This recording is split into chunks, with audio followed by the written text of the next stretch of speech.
The following is a presentation of iRacing on PTR TV. We'd like to thank all of our channel partners for their support. Please like and subscribe to the channel, and we hope you enjoy today's broadcast.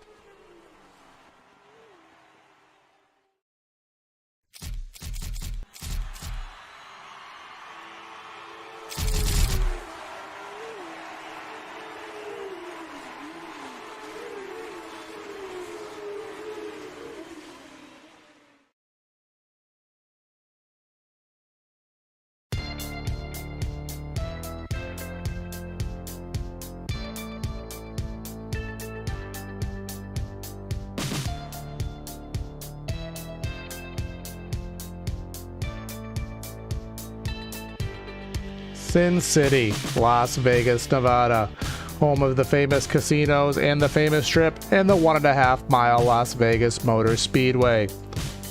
The high banks, the variable grooves, all prove to be a driver's favorite as we head here tonight for the 100% Cup Series with their Division II campaign. Welcome everyone to PTR TV, where we do present tonight's race, the 300 miles here at the Las Vegas Motor Speedway. Should be a good one, and it's going to be myself, Corey Silva, and driver in the series turned broadcaster, at least for the evening, Nolan Hodgson, going to be giving you the calls here tonight, and of course I'll be pressing the buttons as well, giving you all the images on the screen. These guys are just getting ready for qualifying. Of course, you don't see qualifying on Saturday nights, but qualifying is built into the session here, so these guys will be setting their hot laps. Nolan, welcome to the booth. First of all, stepping out of the cockpit to join me up here for a Friday night. And what are you expecting and looking forward to seeing here in Sin City? I'm very excited to join you for tonight's broadcast. Definitely a privilege to be up here in the booth with you. In terms of Vegas, I'm expecting a lot of three wide, a lot of very wide. The drivers can find a way to make the track very wide. These three wide racing going into the corners, and I'm seeing maybe a little strategy here towards the end of the race. You know, it is Vegas, got to gamble a little bit.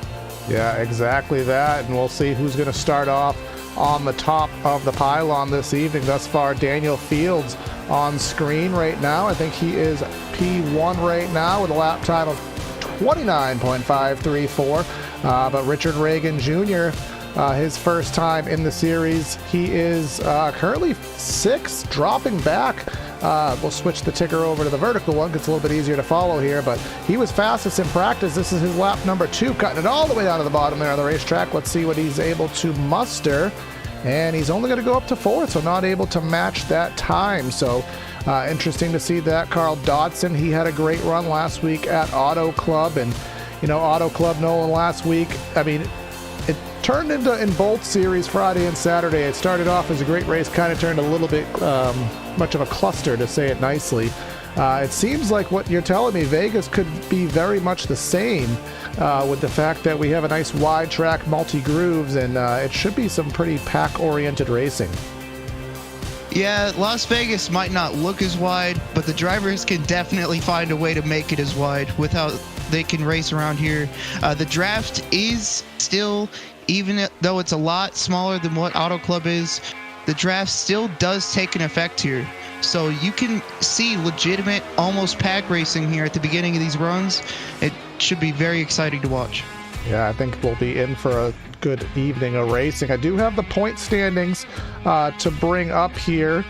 After 2 races, John Delaney up front with a 3-point lead over Alexander Russell. Broussard in 3rd, Adam Benefiel 4th, Wayne Grassi in 5th, with Carl Dodson in 6th. Tie for 7th with Ashton Crowder and Kevin Steele, and then rounding out the top 10, Bobby Anderson and Don Callio. Interesting though, Nolan, that out of our top 10 and after 2 races, Don Callio is the first one with a win in Division II, all the way back in 10. So it's very surprising that your top 9 in points, even though we're on round number 2, our top 9 in points without a trophy thus far. Yeah, it is. I guess a little interesting to see. You get a lot of very consistent drivers. You get a lot of drivers who consistently finish up front, but don't quite reach that checkered finish in first. So you see a lot of people with a high points total, not a lot of wins. and then you'll still see them in the mix. You know, maybe lucky enough, maybe put themselves in the right position to actually be able to cross the finish line first and get that trophy. Yeah, so I definitely expect a little different change of pace here. I don't actually think Don Callio is actually here, and I'd have to go back on the scoring pile. I'd have to go back on the stat sheet to remember who won last week. 'Cause to be honest, it already left my brain. That's just how short-term memory I have. But qualifying is just about to conclude here, and we will get ready for the grid. So first off, I want to thank everyone for tuning into PTR TV. If it's your first time, don't make it your last. Make sure you hit that like and subscribe button. Stay tuned to all the content we have on the channel. Between this on every Friday night, may have a couple scattered in Saturday nights thrown in, and of course our Monday NextGen series and our road racing on Thursdays. But let's get ready and head down and go trackside for the PTR TV starting lineup here today from the Las Vegas Motor Speedway. Starting on that pole position with that lap time of 29.349, it's going to be the number 29 machine of Carl Dodson. Bobby Anderson outside of the front row. In third place, we're going to find Matt Long with Leo Bonacasa in fourth. Alex Russell in fifth, and then Nick Stein in the sixth spot. Seventh is Jason Baker. Eighth is Richard Reagan Jr. And then rounding out our top 10 is 2022 Cup Series champion John Delaney. And then Austin Story rounding out that 10th spot. Chris James starts 11. Bryson Alexander starts 12th. Taylor Stout starts 13th. Christopher Hammond starts 14th. Xander Short starts 15th. JC Gibson starts 16th. Steele Langford, new name, I believe, in 17th. Daniel Fields, an old name, I believe, in 18th. Matthew Gaskins in 19th. And rounding out your top 20, Ryan Samuelson. And then I think we got 38 on the grid here today. So 21, we have Wayne Grassi, just talked about him. Tanner Marty in 22nd. Michael Zuber in 23rd. Nick Cannon, I don't think he is the celebrity one, but in 24th. Jason Taylor in 25th. William Brown 26th. And rounding out our top 30, Jared Bundy, Lucas Nilges, Dustin Hall all the way back in 29th today, and Jacob Quayle in the 99 and 30th. In 31st, you see Nicholas Pressey. 32nd, Mark Pageant. Adam Benefiel. All these people did not set a lap in qualifying, by the way. Adam Benefiel in 33rd. Kyle Ammon 34th. DL Lemon in 35th. Damaris in 36th. And Cody Bird in 37th. I think you skipped a name that wasn't supposed to be there, if I'm not mistaken. Yeah. Yeah. So yeah. Click the wrong button there. It's a first time we all do it here. So quickly, our weather conditions here today at Las Vegas. 65 in the air, 71 on the track. So pretty cool here for the desert, and presumably sometime early March. And I think we are late afternoon if I do remember properly. Our race details. Open setup series. Of course, our stages will be on 45 and 90.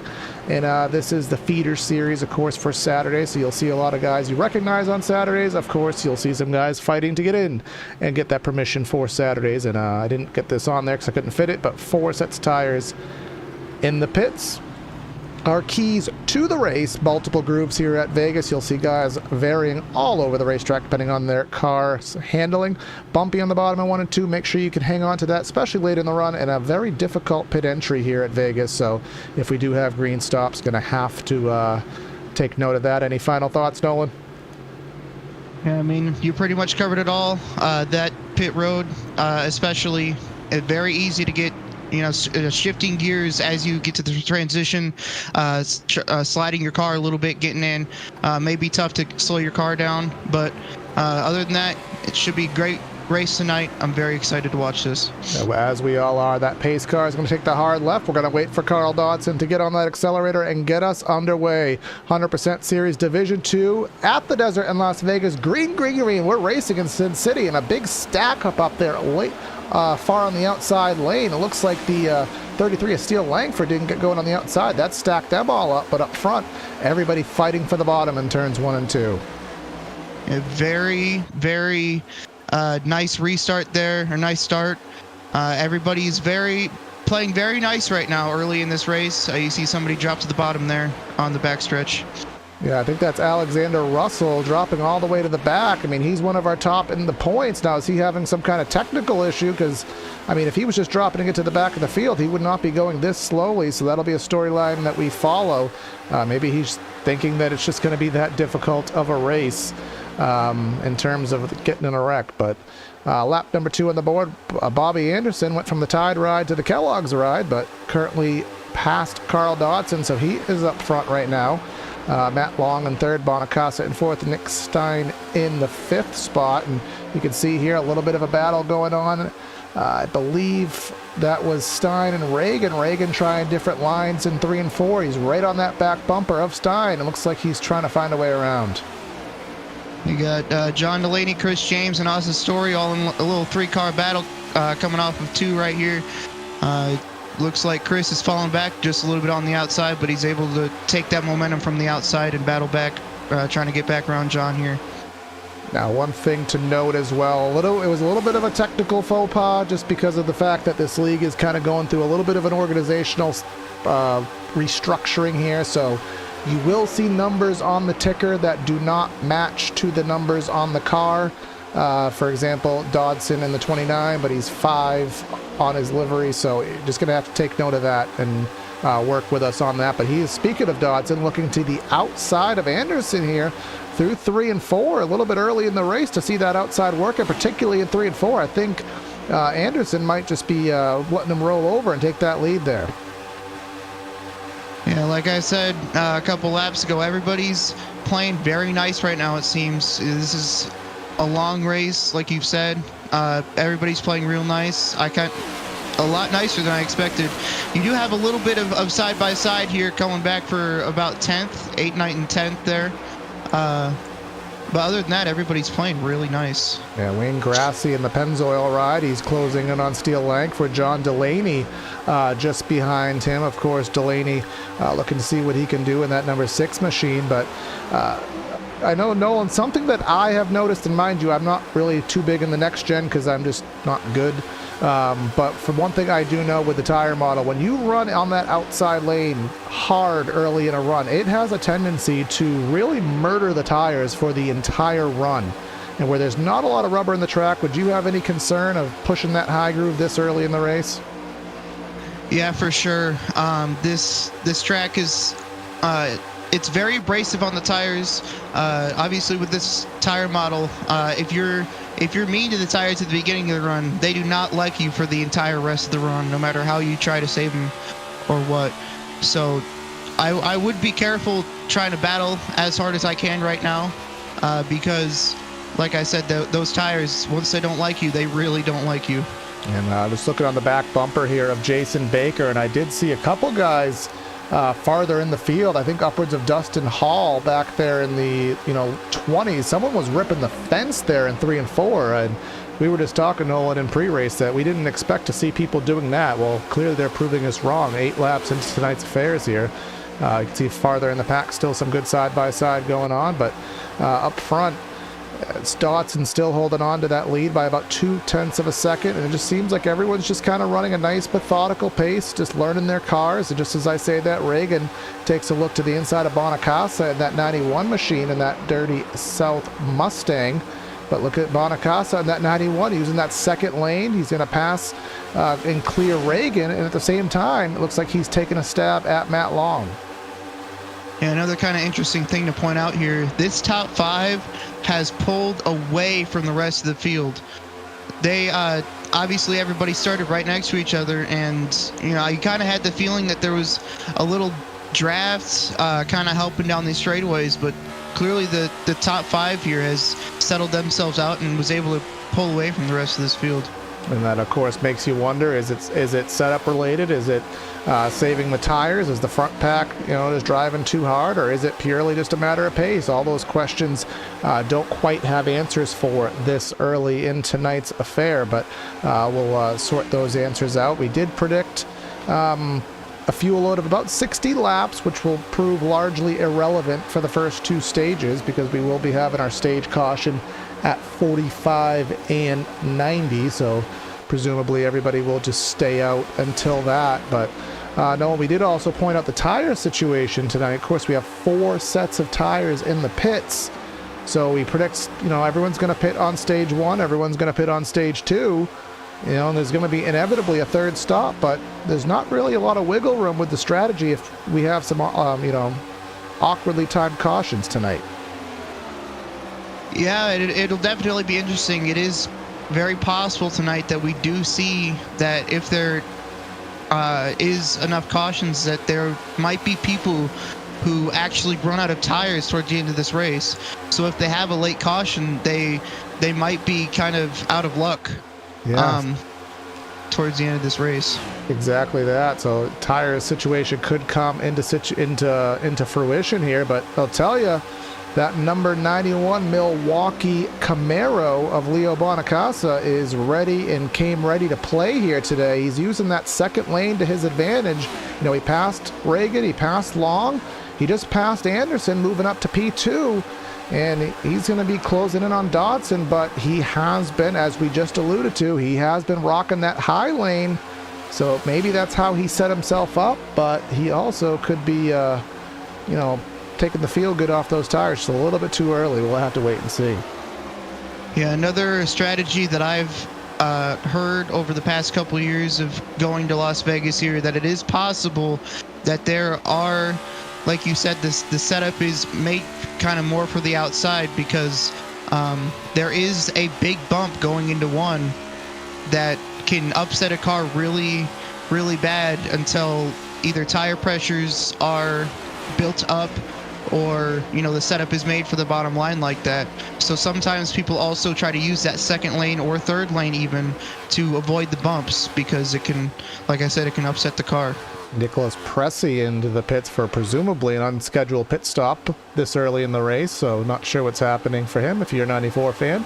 That is my actual number, so I don't like seeing that number do very poorly. But again, pre-race talks we were having, Nolan, this was going to be 2-3 wide, kind of akin to Auto Club, but this has, we do see that side-by-side racing mid-pack. I'll say Dustin Hall is working his way through this field rather methodically here, 29th to 11th in 16 laps, but as he has a big wiggle there off of 2 and nearly in the fence. But for the most part, this has thinned out quite nicely where these guys are able to kind of set up passes and not have to worry too much about pack racing. They're kind of able to just kind of race this more naturally. Oh, I tell you what though, that last stage, everybody's going to be balls to the walls. Everybody's going to be letting it all hang out.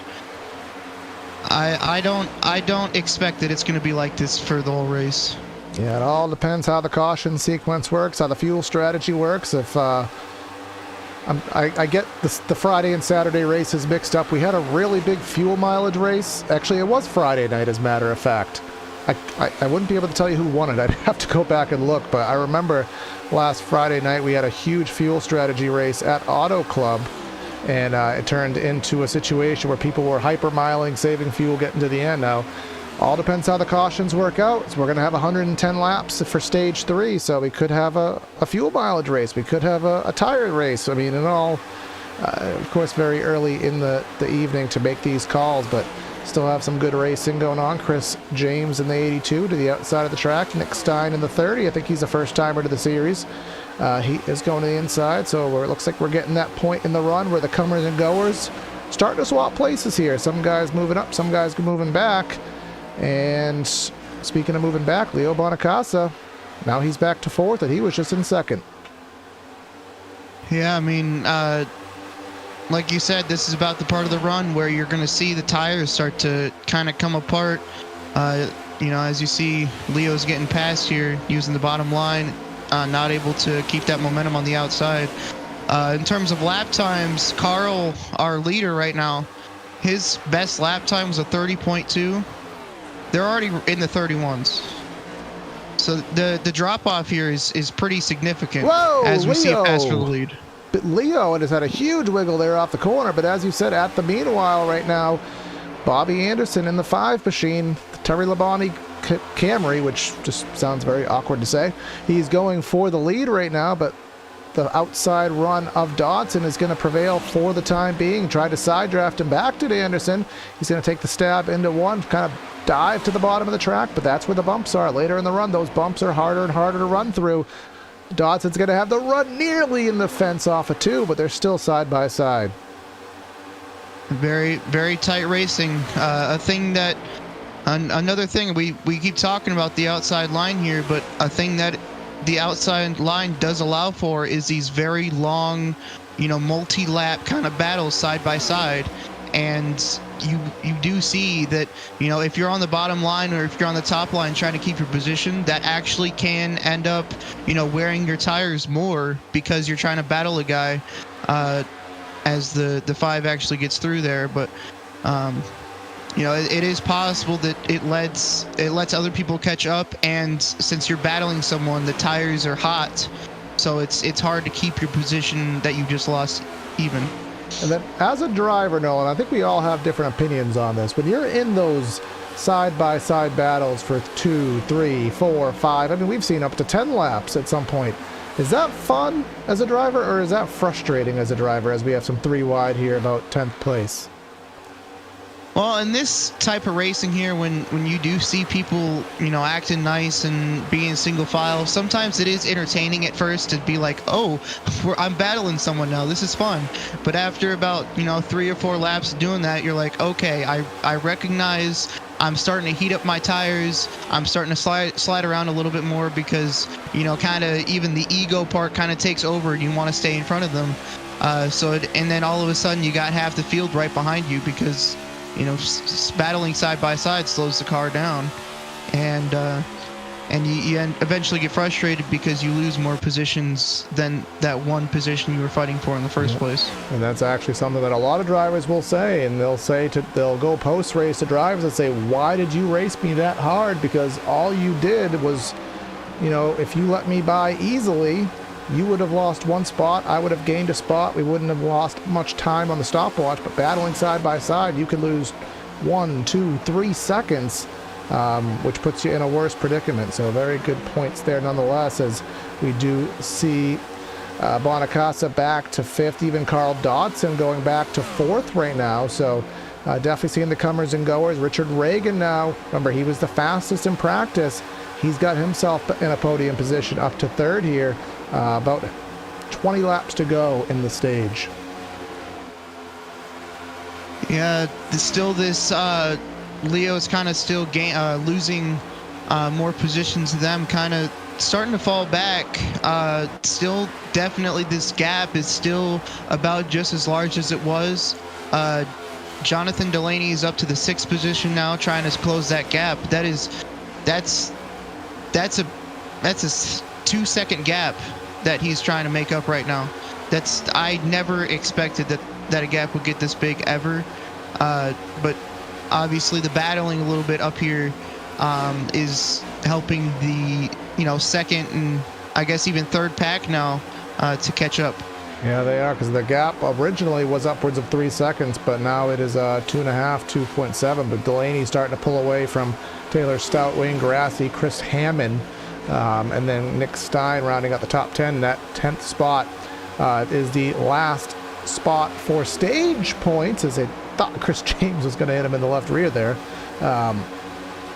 So they're going to be fighting for that 10th spot. There's about 3 or 4 guys in close proximity to it, so they're going to be fighting rather aggressively to get that last stage point, which, Nolan, I know that this series, and you could probably talk a little bit more to this, was originally kind of just a fun series to, show the admin that you knew what you were doing and you weren't just going to be a wrecking lunatic. That way they'd let you race on Saturday nights. But now that I think we're covering this now, and I know points are going to be taken more seriously, these guys are really going to want to fight for these points more than they probably thought they were going to when the season began.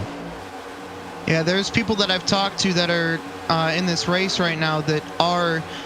This is actually their main series that they're racing. They practice all week for the Division 2 race to try to gain points, and maybe they're not able to quite make Saturday night's work. They specifically are practicing for the Division 2 to run for points and try to go for a championship here. I do know that it was kind of a, not really a joke, but the theme around it was that the top guys in the Division 1 would kind of dip down into Division 2 to kind of test their setup, kind of tune their setup. But you can't really do that anymore, because these guys, they're here and they're here to race, and they're going to be here all season for the points for this championship, and this is their main series that they're racing. Yeah, it's of course a Friday. I mean, the Friday night here starts a little bit later, so it does kind of allow, as with a 96 machine of Michael Zuver nearly into Adam Benefiel here, who's not quite pissing the excellence he usually claims to, because he's back in that 16th spot, but working his way forward. But you know, this Friday night block does work better for some guys, just because it is later. It still lets you kind of, you know, if you need to take the spouse out on a night, you need to have some fun, you still can and make it back in time, versus Saturdays, which is a little bit more time consuming for some guys. So you know the scheduling may not work for them. So definitely a situation there. But one thing I did want to point out, and this was asked by admin, is Rob Tracy, who is one of the drivers on Saturday nights, has brought to attention a close friend of his, Dave Bush, is in need. Dave was diagnosed with emphysema and COPD several years ago, and unfortunately has a short time left with us, as predicted by medical personnel. A GoFundMe has been set up to help Dave with his family and medical bills and eventual funeral cost. This community in this series has been very, very close to help drivers with their, the Jimmy Strong campaign. So there has been a GoFundMe set up. So anybody looking to help out in that regard, there is a link in the description. Yeah, you never.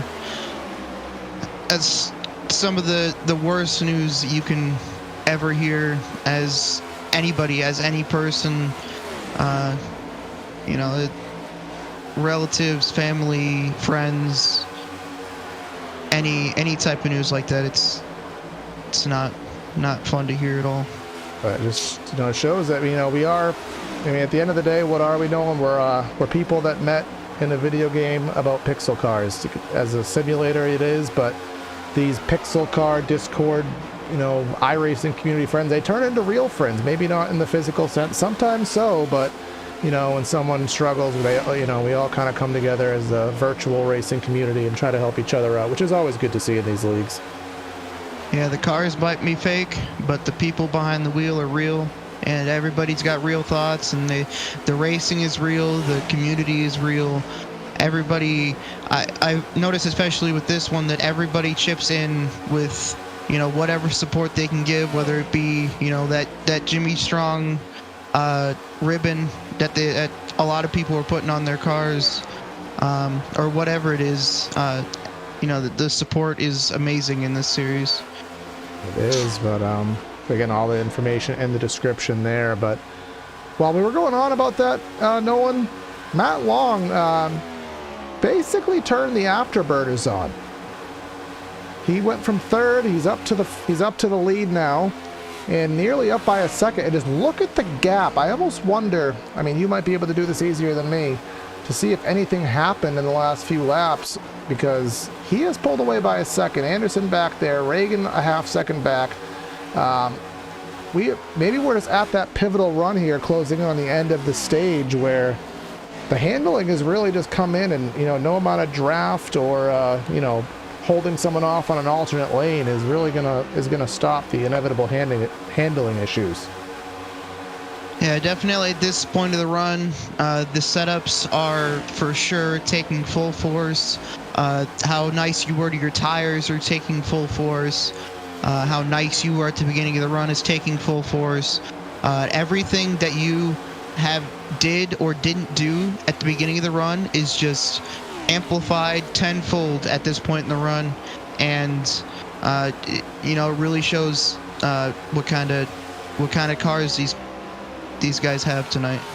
Exactly that. So we're coming down to 5 laps to go in the stage, and already some lap traffic right on the verge here. So I guess we'll see how nice Matt Long wants to be. William Brown in that 69 machine, he's first on the chopping block. I don't think Xander Short, who is the next one in the 34th position. I don't think they'll get to him in time, but we'll see if Brown goes a lap down. But even if he does, he has a very high probability of getting the free pass unless Long does get to Xander, which I think is a little bit of a long shot here. But as Brown does go a lap down here heading into 3, and again 1.5 seconds lead for Long.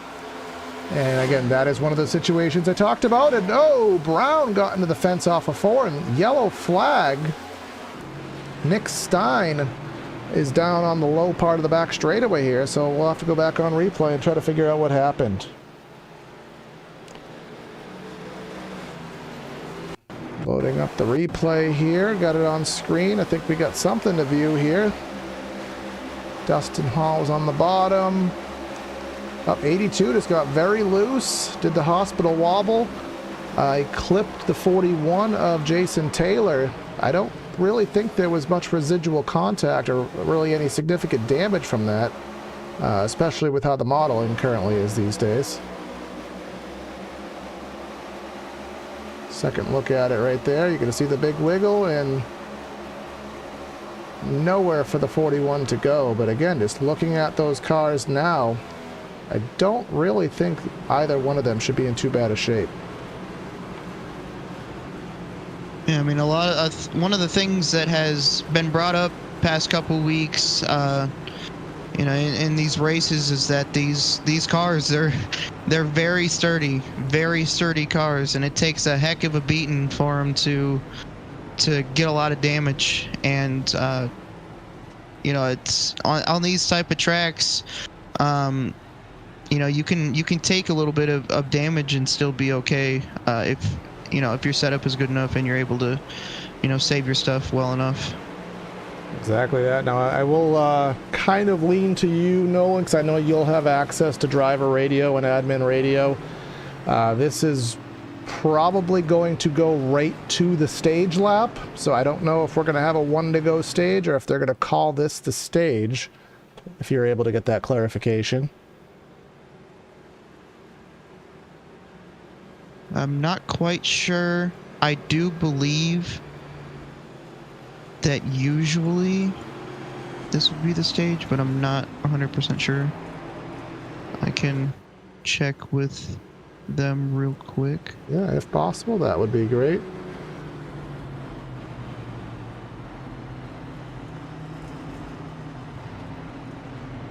All right, I just got confirmation from league admin, Demarius Secondbottom, that this is the stage, confirmed. All right, so that will give Matt Long those stage points, and we'll see. Again, he is one of the ones that does carry over and run the races on Saturdays, but doing the double dipping. And I am having to rely on my curiosity because, again, I for some reason cannot remember what just happened last week, so I just need to go ahead and open up my website here and figure out who actually won last week. Again, I cannot believe it. Just don't get old. No, I don't know exactly how old you are, but don't get old, because it's not a good thing.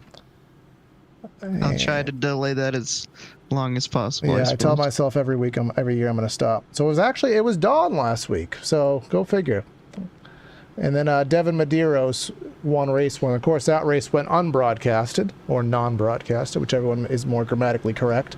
Yeah, but it was Dawn last week who won that fuel mileage race at the Auto Club Speedway.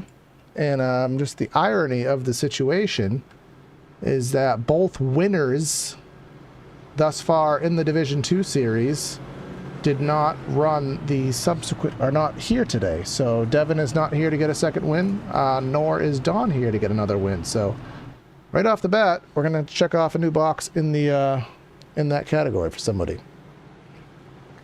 We're going to get a record pace of new winners this year, I suppose. Yeah, I mean, that was always a fun thing. And I mean, NASCAR, I don't think it came down what was it? NASCAR in the Cup last year was 14 guys ended up getting in on wins and only left 2 in it on points. So when that kind of stuff happens, I mean, it just creates so much stress around the bubble. Of course, I did get clarification. There was a lot of changes in this series, but There is no playoff structure, so I guess if you want to look at it that way, no, this one might actually be the more prestigious series to run, because this is actually like the Winston Cup style points. That, you know, a season-long consistent winner is actually going to be the one who gets the Division II crown. Yeah, it'll be definitely more rewarding to be consistent throughout the entire season and be able to lock that up. But I guess it is also possible that you can lock up a championship couple races early. Yeah, and like a real world where you get your injury exceptions, which I'm sure Chase Elliott is about to get, because if you're watching this live, Chase Elliott's going to be out at least this week, but presumably more because he's having surgery. But I'm sure he'll get an injury exception and then win the championship like Kyle Busch in 2015. Nice and deservedly, but that's a topic of a podcast debate right there, so don't throw your tomatoes at me just yet. But pace car is in, and we're going to get ready for the first restart of the event. Matt Long on the inside. Big stack up there again, a little bit of a checkup, but everyone's going to go just fine, and that's going to be the green flag, and Reagan will clear and chop off Delaney for second. Yeah, these I mean, I guess this restart is a little bit more hectic than it was in the first.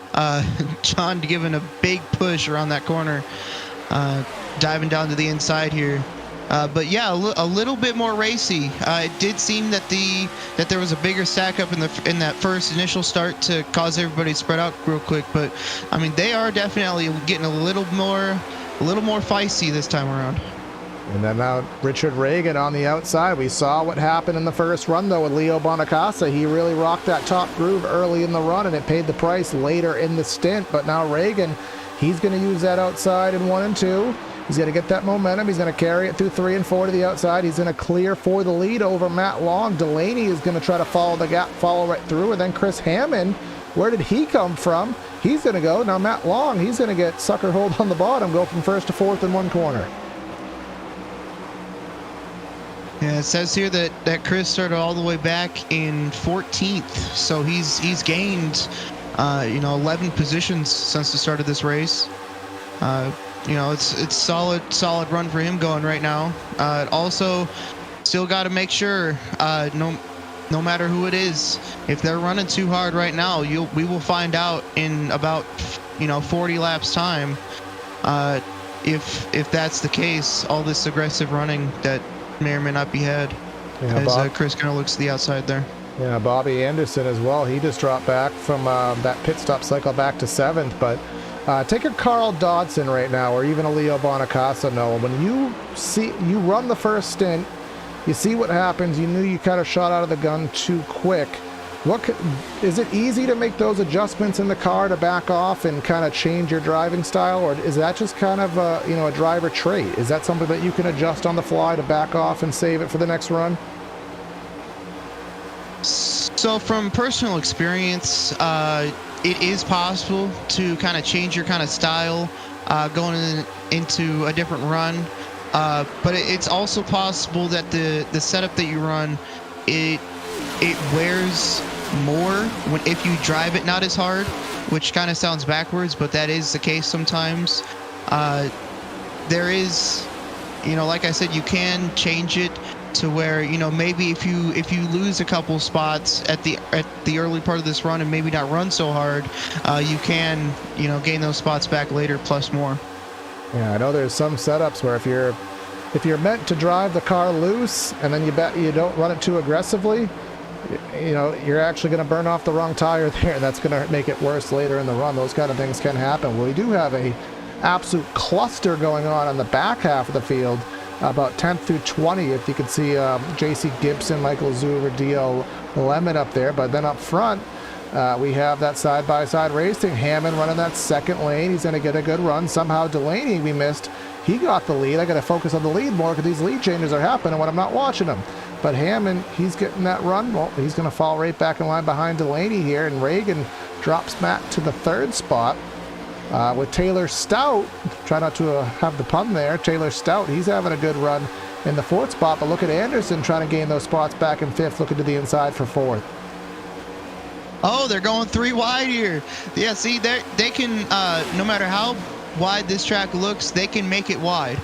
And as you saw right there, I believe he just gained 2 spots in one corner from taking that third lane. Bob's your uncle. Chris James gained 2 spots. Well, let me just go for 3. Let me pass Reagan here. Let me go Mario Kart Turbo Pad on that outside lane. Hey, let me go for second too. I got some momentum. Chris James here. What is he doing right now to get some speed in that 82? And he must have those the Mega Mushroom there. He looks unstoppable right now. He's going Bullet Bill mode right now. He's going for second. He's giving Delaney a shot. Where am I going to go? Is Delaney going to block the top? Nope. Here he goes. Golden Mushroom. Boom, boom, boom. Chris James gained 6 spots in 1 lap. That is one heck of a drive. I don't think I've ever seen that before. But speaking of heck of a drive, Jason Taylor right now, he's up from 25th, and he's in 5th place right now. And he looks like he's hungry for more. And remember, he was just in that caution. He was just in that wreck with I can't even remember who it is at this point. Just because Nick Stein. With Nick Stein. But remember, the 41 got some damage, or so we thought. But these next gen cars being in #tank mode, I mean, what does that mean? Here he is in 4th and ready to pounce even for 3rds. And then you got DL Lemon going on the outside of Richard here.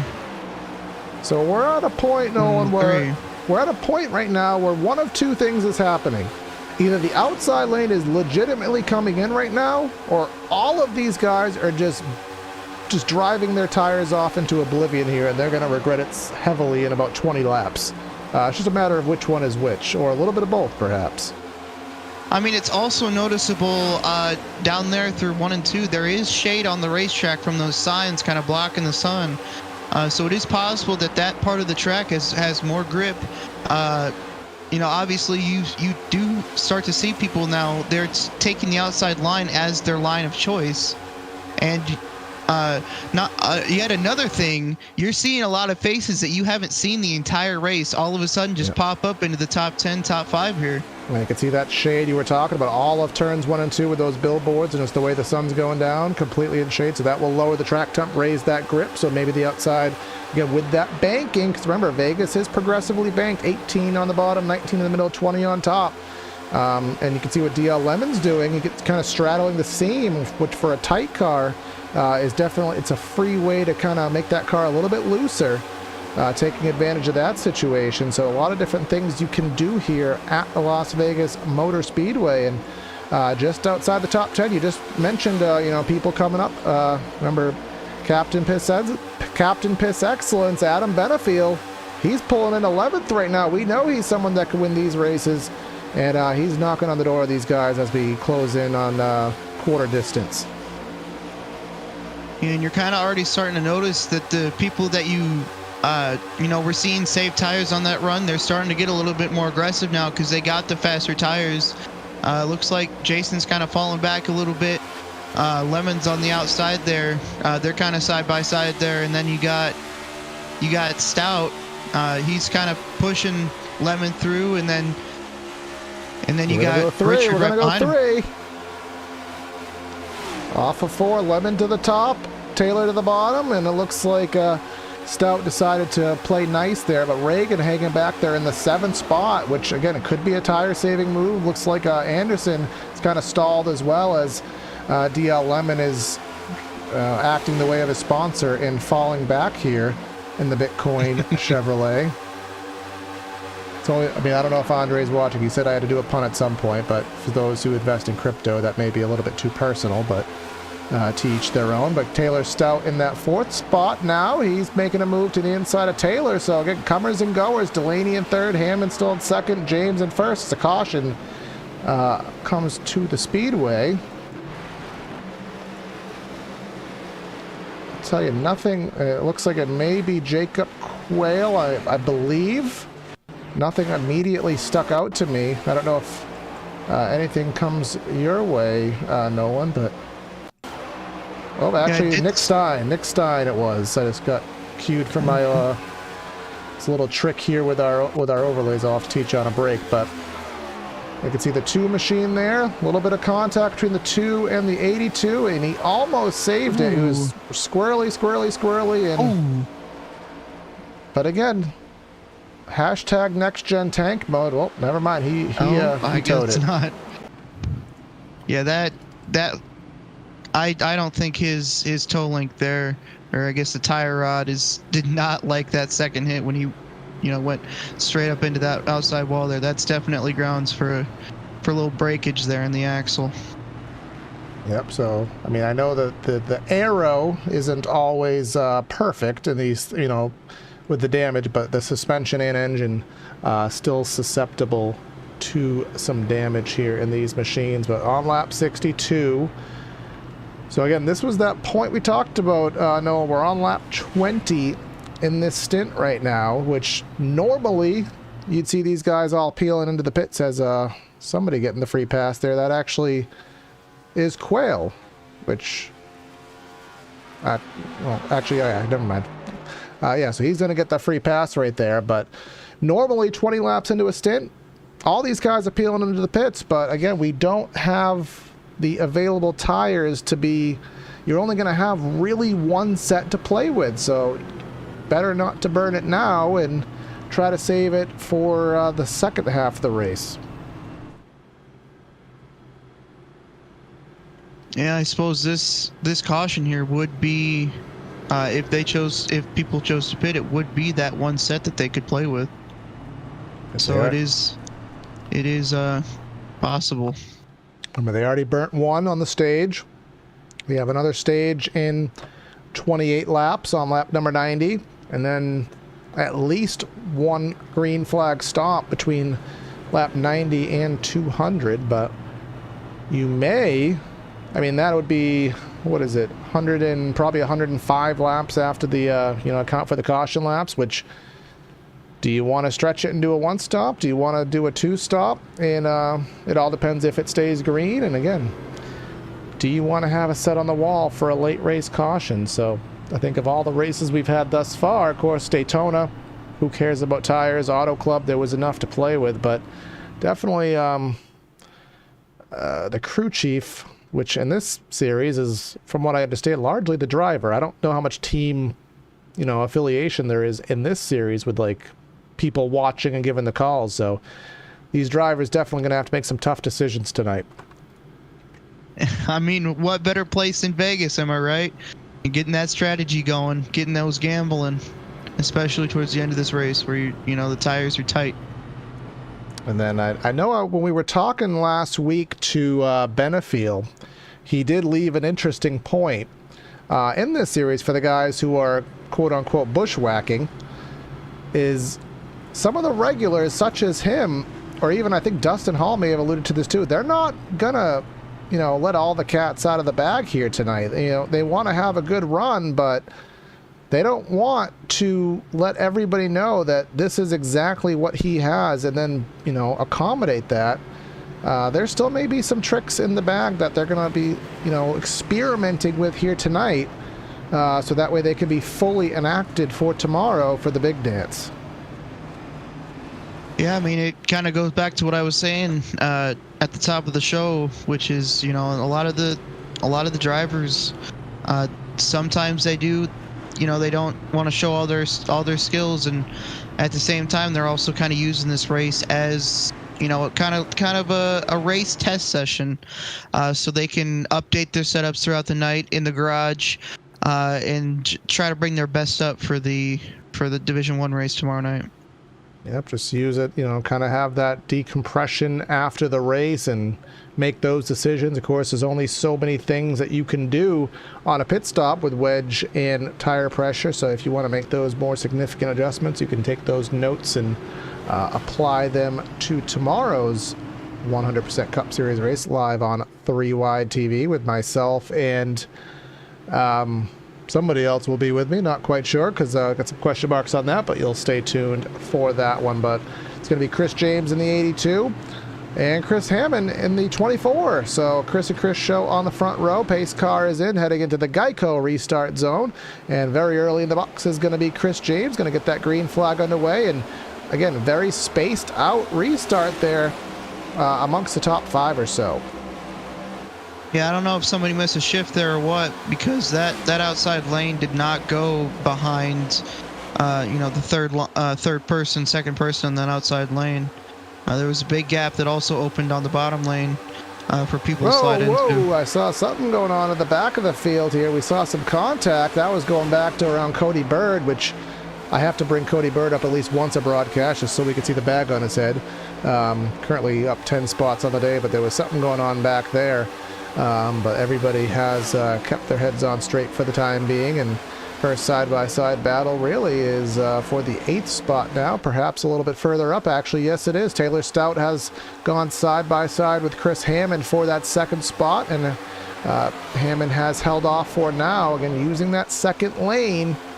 But this is the first restart of the evening, Nolan, that these guys have run that isn't on fresh tires, so you're going to have some different approaches to how you run this little mini stint compared to how you did the first couple. Yeah, definitely those kind of obviously slower laps under pace conditions. People kind of take a time to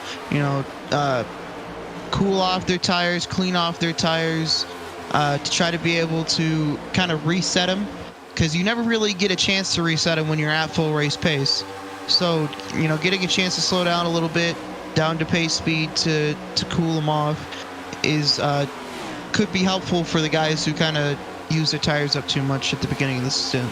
And they're only going to have 22 laps to go before they presumably will get a new set of Dr. Feelgoods on lap number 90 on our 2nd and final stage caution of the evening. Of course, we are on, I think, our 3rd caution of the 2nd caution, 1 for cause and 1 for the stage, 6 leaders and 6 lead changes. This is all $1.32 on laps for the evening, but it looks like we may have a battle shaping up for the league. Hammond using that outside lane on James, nearly into that safer barrier off of 2 here, but Chris Hammond gonna go P1.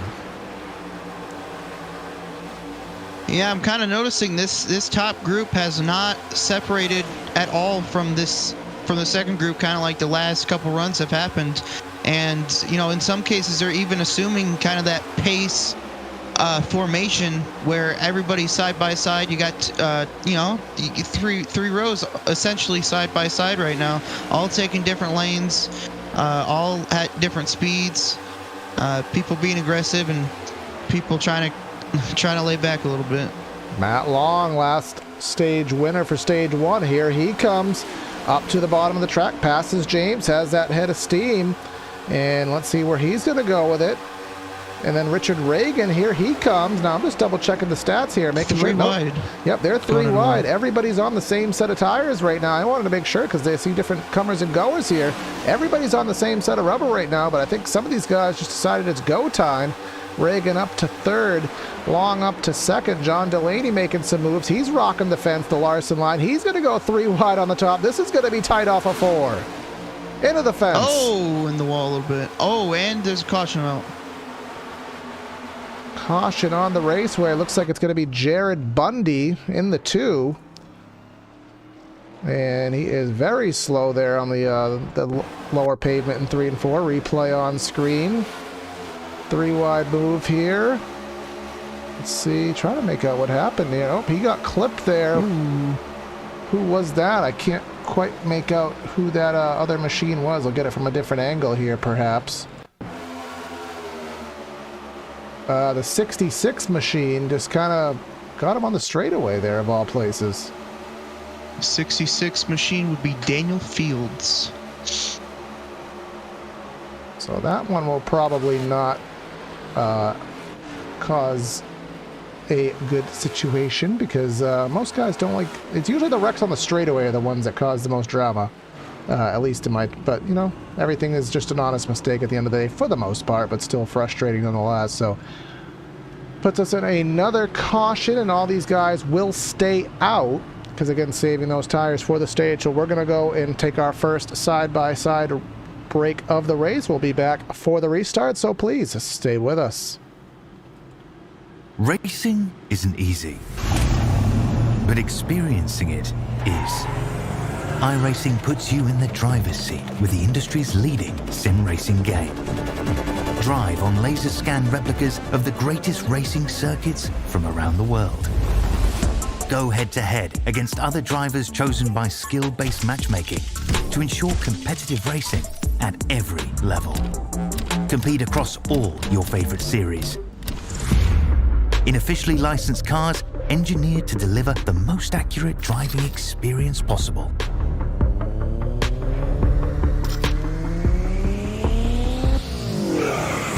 Join a race or host your own with players from across the globe. Race against the computer or in a league with friends. Feel the thrill behind the wheel. Visit iRacing.com.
And we're back here on PTR TV for the 100% Cup Series Division 2 after our first side-by-side break of the race, after what I believe is our third caution. We're getting ready for another restart, 15 laps to go in the stage. Hammond will be our control car in the number 24 to the inside, with Matt Long, our stage 1 winner, on the outside of that front row. It's Corey and Nolan here in the booth giving you the calls here tonight. Pace car is in once more. Let's get ready and raring to go.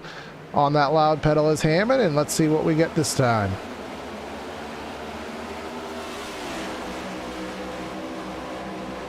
A little bit more uniform restart going into one here.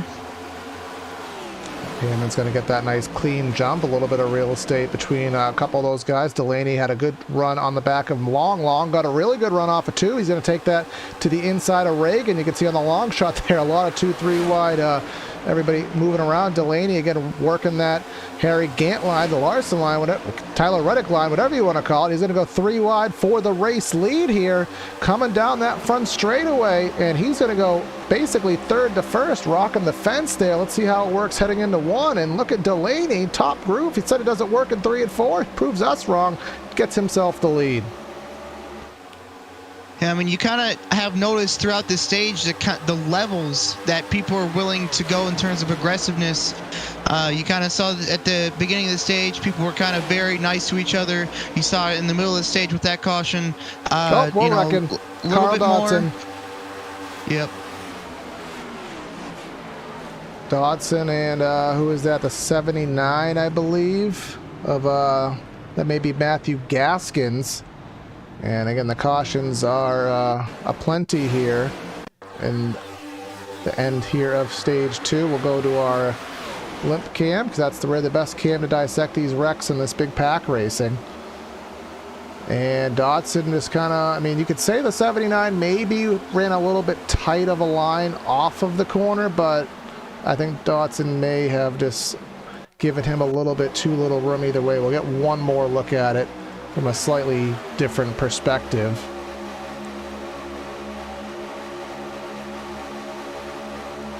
Now, yeah, I mean, I feel like it's... You know, let's go right here. Here's the point. Now, this is kind of the exit of the corner. Now, you're going to argue, should the 79 have been higher or should Dodson have been lower? I mean, I'd say a little bit of both, if I'm being honest.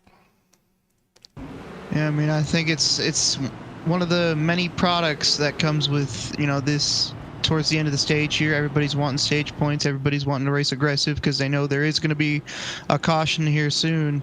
And it honestly, it kind of looked to me a little bit like he, you know, was kind of pushing up the track a little bit. And, you know, product of heating up the tires, racing this hard. You know, off the track, maybe a little loose coming down the track. Come together. Yeah, no bueno. It's one of those classic racing deals where it's really hard to place blame, so you just put it right in the middle. You just draw the line right in the middle of the sand there. So just getting a little scope here of what's going on, Nolan, and we did miss something of relative note here. So John Delaney is on fresher tires that consist of 17 laps of wear along with Jason Baker.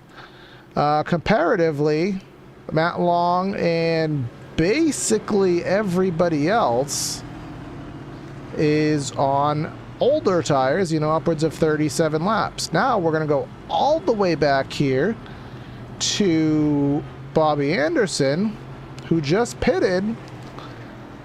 So he's on fresh tires, and is he pitting once more? He is. So is this could be a long-term fuel setup here. I'm not quite sure. Now, the one thing that we don't have exact telemetry of how many tires they have. All we can do is infer with the data we have how many times they've been to pit road, and just kind of using our best estimates of whether they change tires or not. As Anderson coming in the pits. Looks like he is just topping off, but definitely the top two are on fresher Goodyears. So they use that extra set, so when the stage comes out, you'd have to imagine that they're going to stay out. I kind of get the guys who just pitted on this caution because it's only 10 laps. But with Delaney being out there on, you know, essentially 20 laps, it'll be 30 laps at the stage. Burning that extra set now, I'd kind of be worrisome about that. Yeah, I mean, and you kind of saw there that John was not holding back at all. He was running the outside. He was running, you know, as fast as possible to get into that lead position. It's not like he was saving his tires and prepared to, you know, not stop for that stage caution. He was full out. So I honestly expect him to come back in and pit this next caution during the stage caution.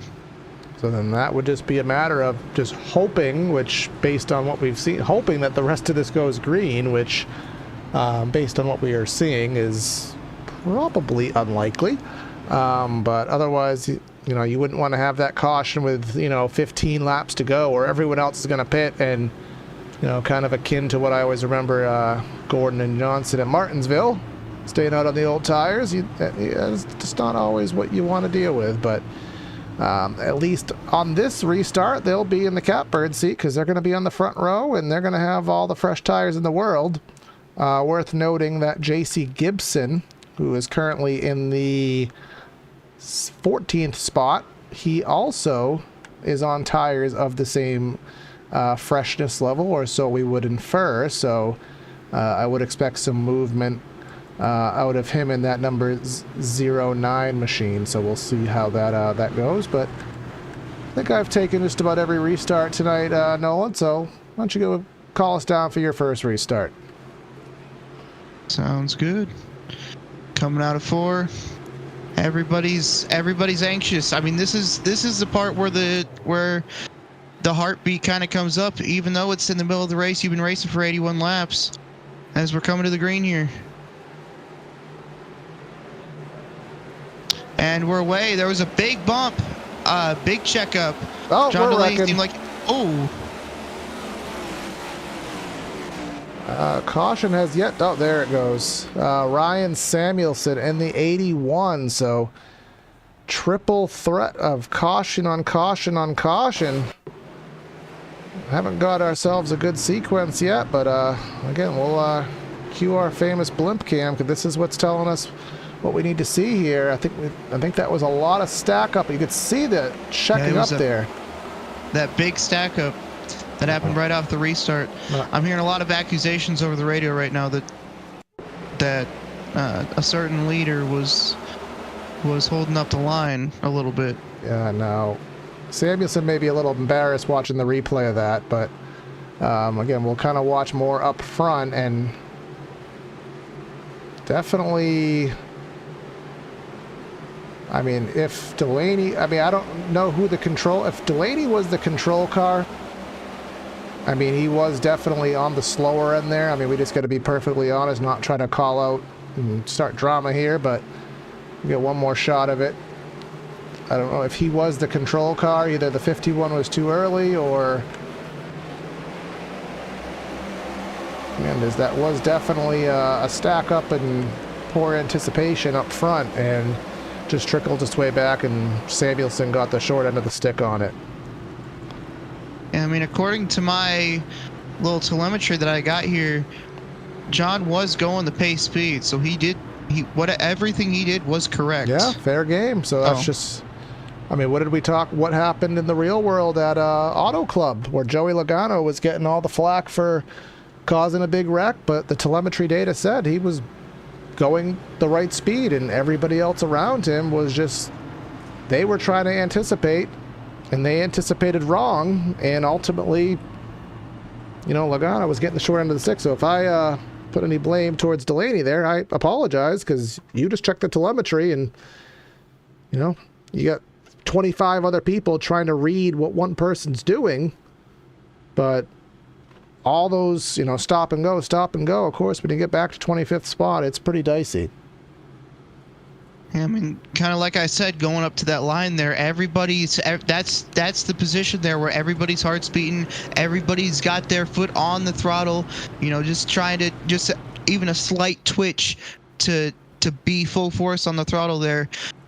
You know, coming to the end, close to the end of the stage here, everybody's right on top of each other, everybody's trying to get a jump as soon as they can, and, you know, just a little misjudgment there caused a big stack up.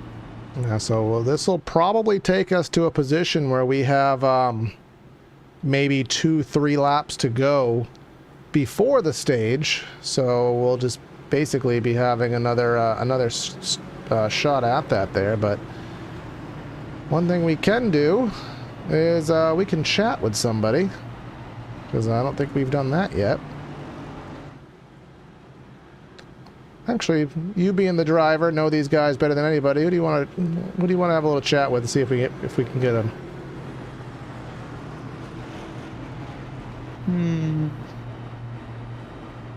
Kind of unfortunate. I don't see the stage winner. Yeah, I don't see stage. Yeah, I don't see Matt Long, but we can grab the outside of the front row. We can grab second place Jason Baker here. Jason, Corey and Nolan up in the booth. You got me, bud? Yeah, I got you. All right, so that was a kind of a chaotic restart there. I mean, we tried to look to see kind of who was at fault. It seemed like there was just a lot of anticipation going on, and caused that big stack up. First off, are you all right from that? Did you get any rear impact? And overall, how's the car tonight? Yeah, no, I didn't get any damage from that, and pretty sure I got a rocket ship. If I'm running here next to him, we came through the field, pit at the same time, so he's a good one to judge yourself off of, that's for sure. Yeah, we did notice, the tire situation tonight. There's not a lot of extra sets to play with. You kind of only had about one extra set, to kind of strategize with. Are you comfortable with where you stand now? Do you kind of wish that, you have to kind of hope certain things go a certain way? Nah, I'm good. I'm good with where my tires are. I wanted to try to snag some stage points, and I knew the best possibility on that to maximize it was getting some fresh rubber. All right, man. Well, we'll let you get back at it here. You got 2 or 3 laps for a stage, and then we'll have a big reset. So good luck, man. All right, fellas. Thank you. I hope I got him back to the right room. It was either DBR or DGR. I don't know if you know. I'm not for sure. All right, well, he was by himself either way, so I guess worst comes to worst, it doesn't really matter that much. But either way, you saw he was, as he said, he was, Baker Brothers Racing. Yeah, there we go. He's comfortable with his strategy, so the fact that he burned that set early is of no worry to him because he wanted those stage points. So, and he's going to, most certainly, he's either going to finish first or second here. There's almost no doubt about that, but let's see if odds we finish this stage under green, Nolan. Oh gosh, I don't know. These guys are starting to get pretty aggressive. I mean, like you said, Jason wants to get good stage points here. There is a faint possibility that John and Jason also end up wrecking each other trying to go for the stage win here. Well, let's see what happens. That's the green flag in the air. It's going to be, I believe, 4 to go for the stage. And the million-dollar question is, do we get that far? Of course, fresh tires first and second here. Now, Matt Long, he's in second now. Somehow he took the lead, or he took second, rather. But that's still on the warm-up turn. Now he's going to be up to full song. I don't think that's going to prevail in turn 3 and 4, but, very well may be wrong. Let's see if that 51 turns on the turbojets. Well, he's definitely faster, but I wouldn't say he turned on the turbojets there. So good bit of driving there by Long on those older tires as Delaney pulls away. Yeah, Jonathan with his historically has been, on a whole nother level than these guys on these restarts. And oh my days, Jason, I don't know if John's trying to save right now or because Jason just pulled right up to his back bumper. Yes, he did. And now this is 2 to go. Delaney may have clipped the safer barrier off of 4 that time. Let's see what happens on the rear deck lid of Delaney into 1. Delaney was really rocking that top groove. Well, now he's going to go right to the bottom of the track and take that run away. But Delaney took the lead running the 3rd lane in 3 and 4. So now they're going to wind up, head down that back straightaway, the Nellis back straightaway here at Vegas. Baker's going to go on the top of the track, go right to the right rear quarter panel of Delaney, try to both side by side. Delaney leaves him a lane, and we're going to be side by side on the white flag on the stage. Yeah, this is exactly what Jason was talking about. He wants to be side by side here. He's got the over those bumps. It looks like John got a little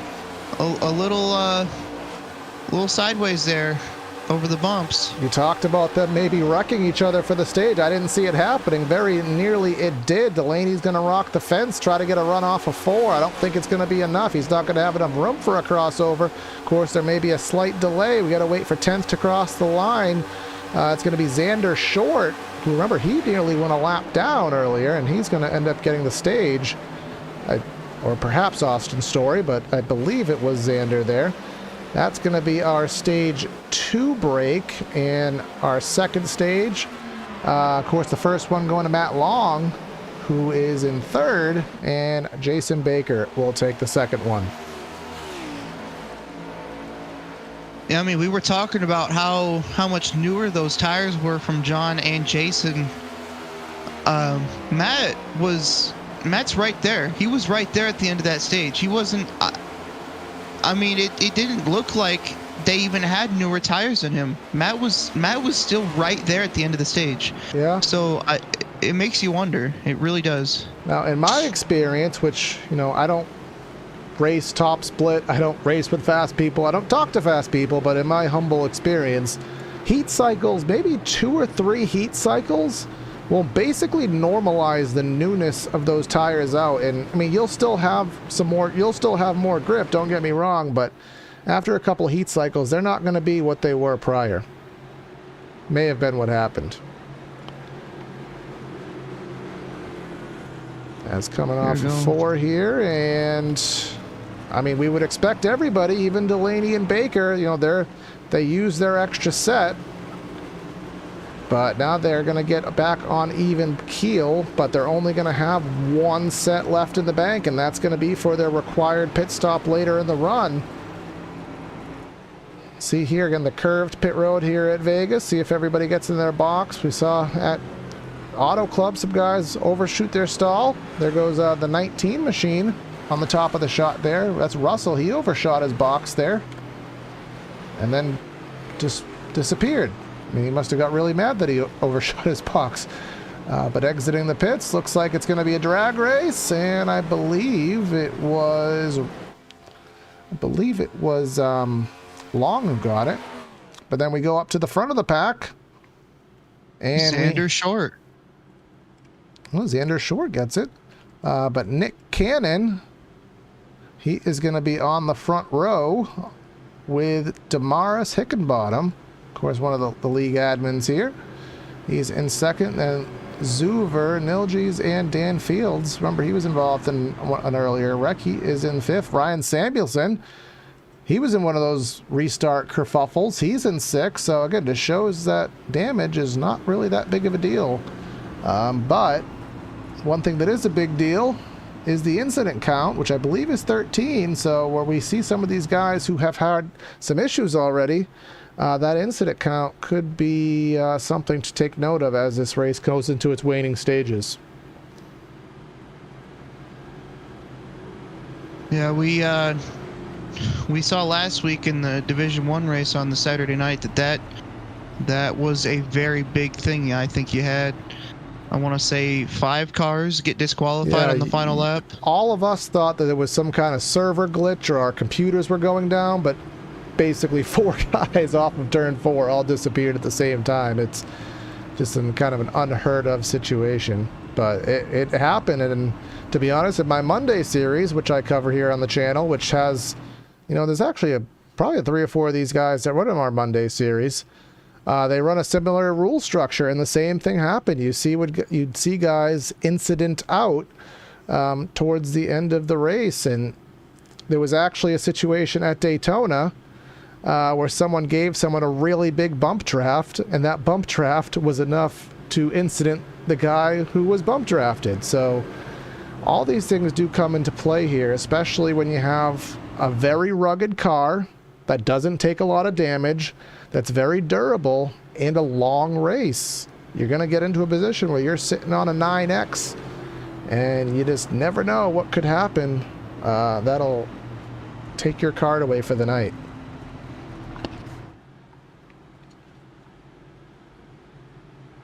I just realized it says here Jonathan Delaney disconnected from the race. And I validate that fact. Along with Alexander Russell. Now, I did see Russell in the pits. He overshot his pit box and immediately disconnected. I'm not sure if Delaney had a similar issue, or perhaps it's getting late for them and they know that we're not even at halfway yet. Perhaps they wanted to sign up for C-Fixed. You know, whatever the situation is, definitely that is the case. Russell and Delaney, as well as Stein and Pressey, are fully retired from the event. I mean, we talk about the ruggedness of the car. I mean, we've had, I mean, except for those 2 that disconnected, we really only legit have 2 people that are out of the race right now. Because of, like, damage. Yep, 6 cautions thus far. Remember, 2 of them are stages, so 4 of those cautions were via wrecks, and a lot of those guys who were in wrecks are running in the top 10 right now. this will be an interesting restart for sure. Yep, so we'll have Nick Cannon, which I'm evading making the puns, but it's going to be hard at some point. He is on the front row with Hickenbottom on the outside, Zuver and Nilji's on the second row, so a lot of new guys up front, and we're going to lead this down and get stage 3 underway here at Las Vegas. Hickenbottom slows up the top. That's going to back them up, and let's see if it causes any stack up. Someone peeling down to the apron there. They're going to fan out into one. Yeah, this final stage here, it's definitely that top upper level of aggression here. Everybody's on new tires, obviously, since everybody just pit. This is the time where you'll begin to see, you know, like that 3-wide action there in 3 and 4. What we're going to do now, we don't have a name for it. We're still working on a name. It's not Crank It Up. It's not whatever Carlos calls it on 3-wide. It's Temporarily Loud Engines. We're going to enjoy the engines here at the Las Vegas Motor Speedway.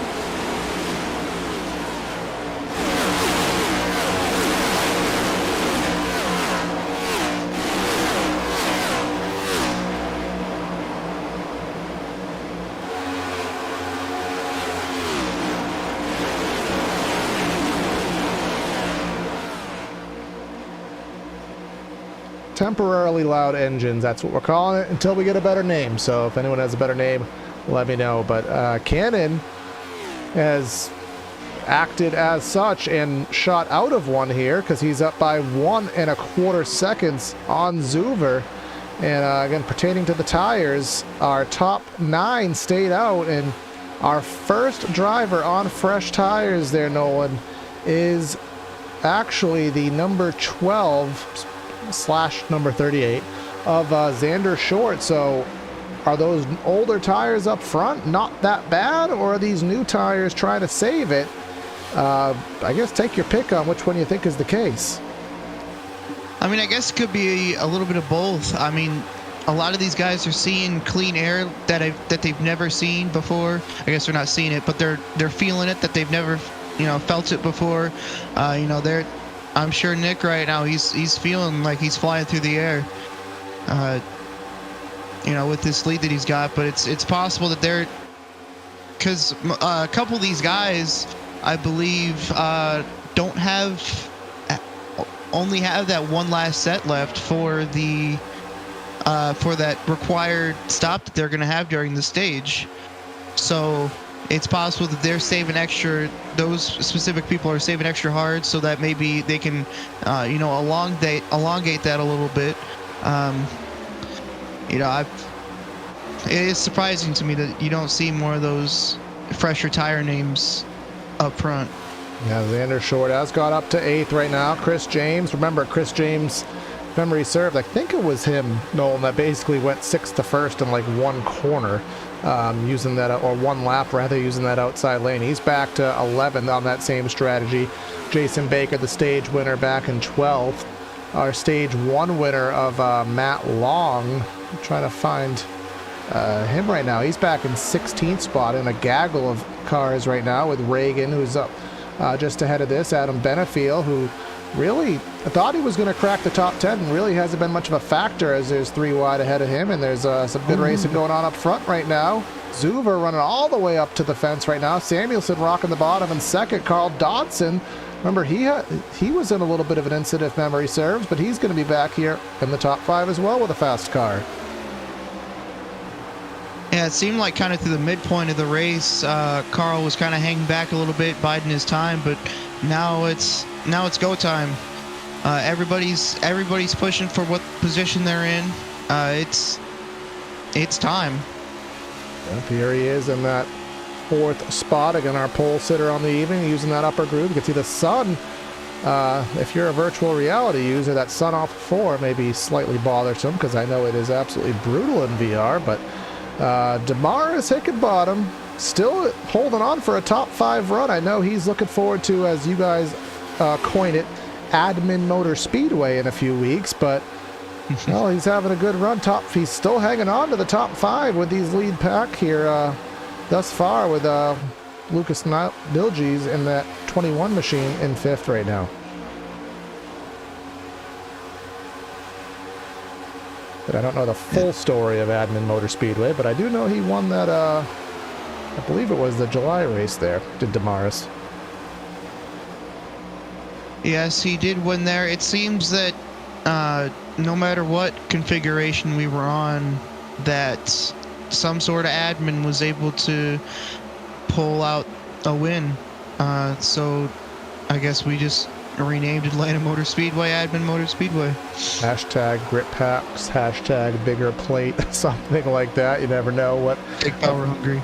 Exactly that. As Cannon lost his spots there, he's going to go back to 3rd. Samuelson and Dodson going to go up 1st and 2nd. Now, worth noting, and again, I don't know if this is tires. It could have just been topping off. Samuelson 23 laps, Dodson 28 laps, Cannon 29 laps. So I couldn't tell you what the exact difference is. Maybe it is a tire difference. Maybe it's a fuel difference. It seems as though it's a tire difference because as the laps go on, Cannon falls back quite significantly, as a matter of fact.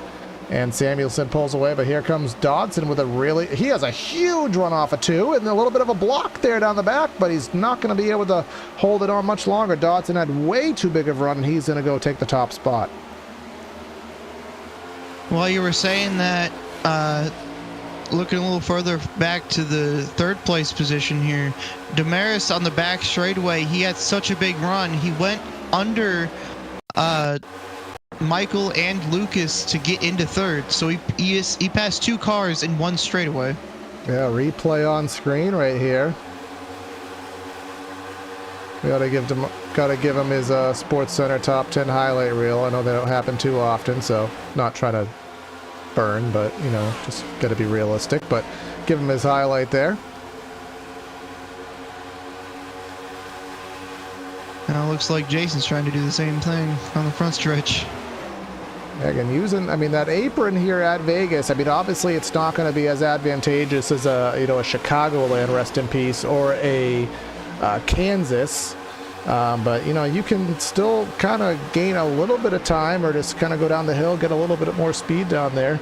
Of course, you have to hope the other guy's nice to you and lets you back up the track, which is always a big point of contention, as the 41 scrapes the fence there off of turn number 4. Doesn't appear to have too much negative impact from it, but worth noting nonetheless.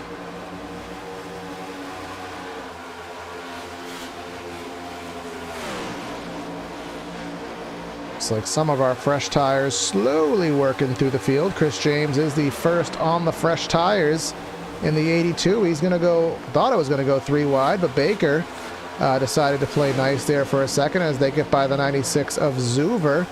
And then everybody that we talked about, 51, 88. But Dustin Hall, nice quiet run.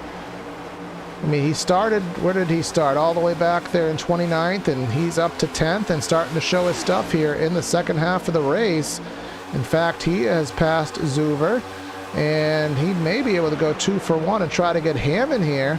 As Anderson, remember, he was a top 5 car earlier, but has kind of fallen to the latter ends of it. And he's trying to click them back off as well. Yeah, I mean, speaking of starting position, you look at the top 10, top 12 right now. You got Ryan started in 20th, Jason started in 25th, Damaris started in 37th. Paget right behind, close to Dustin that you were talking about. He started back in 32nd. So everybody that is they're starting to show their stuff now, definitely, for sure. There's more grip on the racetrack.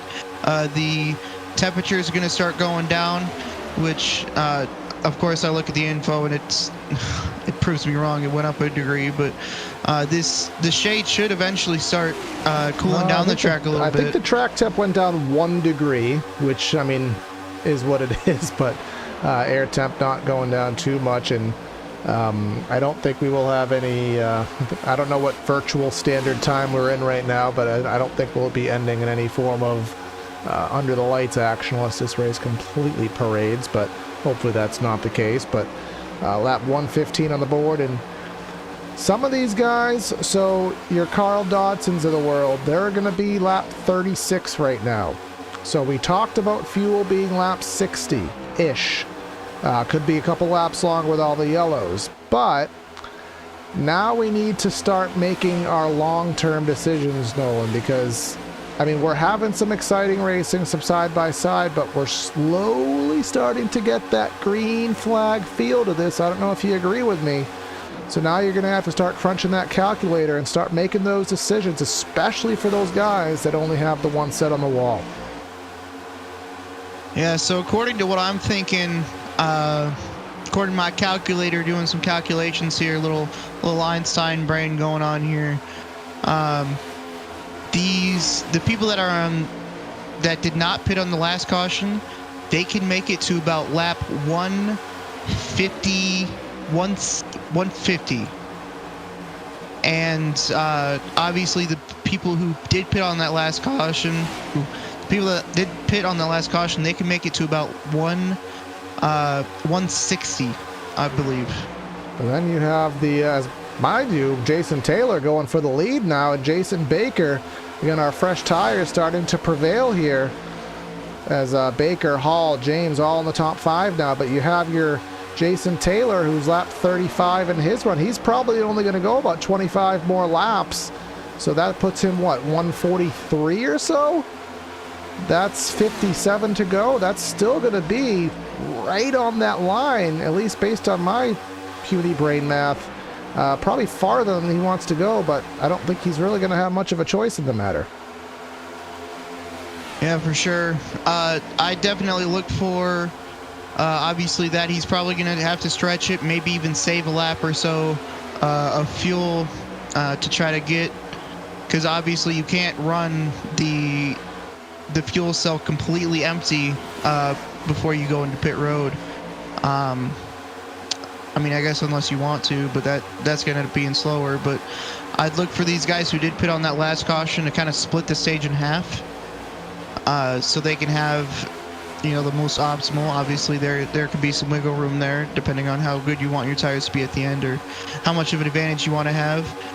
The undercut here is very strong because there's a lot of fall off on this track.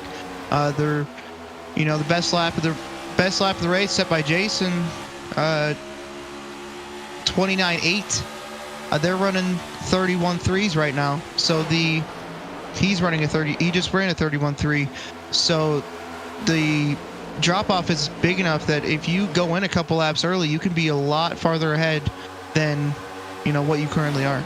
That is the case as we have the Jason and Jason show at the front of the field right now.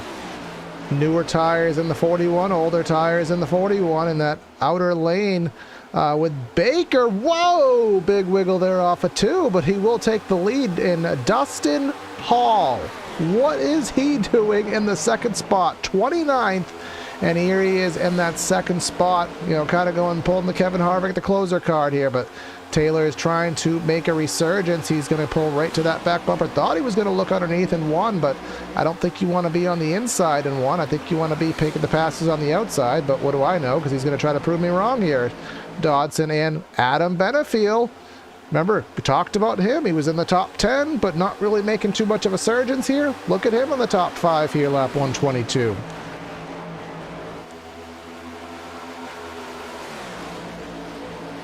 Looks to the inside of Dodson here off of 4. Going to try to put himself in that 4th spot. Chris James just behind in the 6th spot. So again, the fresh tires have worked their way up. Chris James, he was the newest on the tires, but the most interesting thing I think, Nolan, out of this is the older tires were hanging on for a while, and then it just seemed like they just hit a certain lap and they just died, and all those new tires just persevered essentially within a few laps of each other. Yeah, it makes you wonder because personally what I believe was happening was they were pushing pretty hard to try to keep that position, and the guys on new tires were just staying back, biding their time, and then eventually when those tires did fall off, they really fell off, or at least that's what it looks like, because they were saving their tires the whole time and were able to zip right past them. Yeah, so Hall now on the outside. Benefiel has got himself up to P2 right now, so you get Adam Benefiel in the number 83, or as we see on the formerly in the sim in the number 35 machine tonight, up to P2, and he's going to take a look and try to see what he can do with the 51 of Baker, and he's going to have he's going to be on even keel tire wise. I keep getting the Jasons confused. It's Taylor who is the one that is the oldest on the tires, but the top two are on even playing field right now, and they're going to see what they can do with that. Just scrolling through the field here, still at this point in the race, lap 125, still have 31 drivers on the lead lap as we go door to door for the lead. And Benefiel will clear him for it. Yeah, I mean, you're definitely getting to the time where the setups and the tires and the track is all kind of running together here. Everything's as rubbered up as it's probably going to get. You have the best grip that you're probably going to get throughout this race. The thing that still does kind of surprise me here is, according to what I'm seeing, Carl's stint laps is, he's 15 laps longer than the cars right in front of him, and he's still in 5th place. Yeah, it's like the tires have equalized out, perhaps. But one thing I'm actually interested in, and if you could check this, Nolan, is what time are we on the virtual clock right now in sim as Dodson hits the fence? It'd be about 5:10 virtual standard time. So that would mean that at this point in the race, we are going to end most likely under the lights. I didn't think we were, but obviously with the caution slowing the pace of the race down, we are going to have another handling change occur, because as we saw there, we'll go on board with whoever we're on board, but that's actually Dodson as a matter of fact. You can see that sun is getting lower and lower in the sky, and I don't think we're going to go full-blown night, but I think the lights will definitely turn on, and we're probably going to be full shade because we still have 71 to go. And the thing that I do think is pretty interesting is that, at least for what I'm looking at here, even though the sun's going down, the track temperature is still going up. So it was at 69 when I looked initially, and then it went to 70, and then it went to 71, at least on my info here. Yep.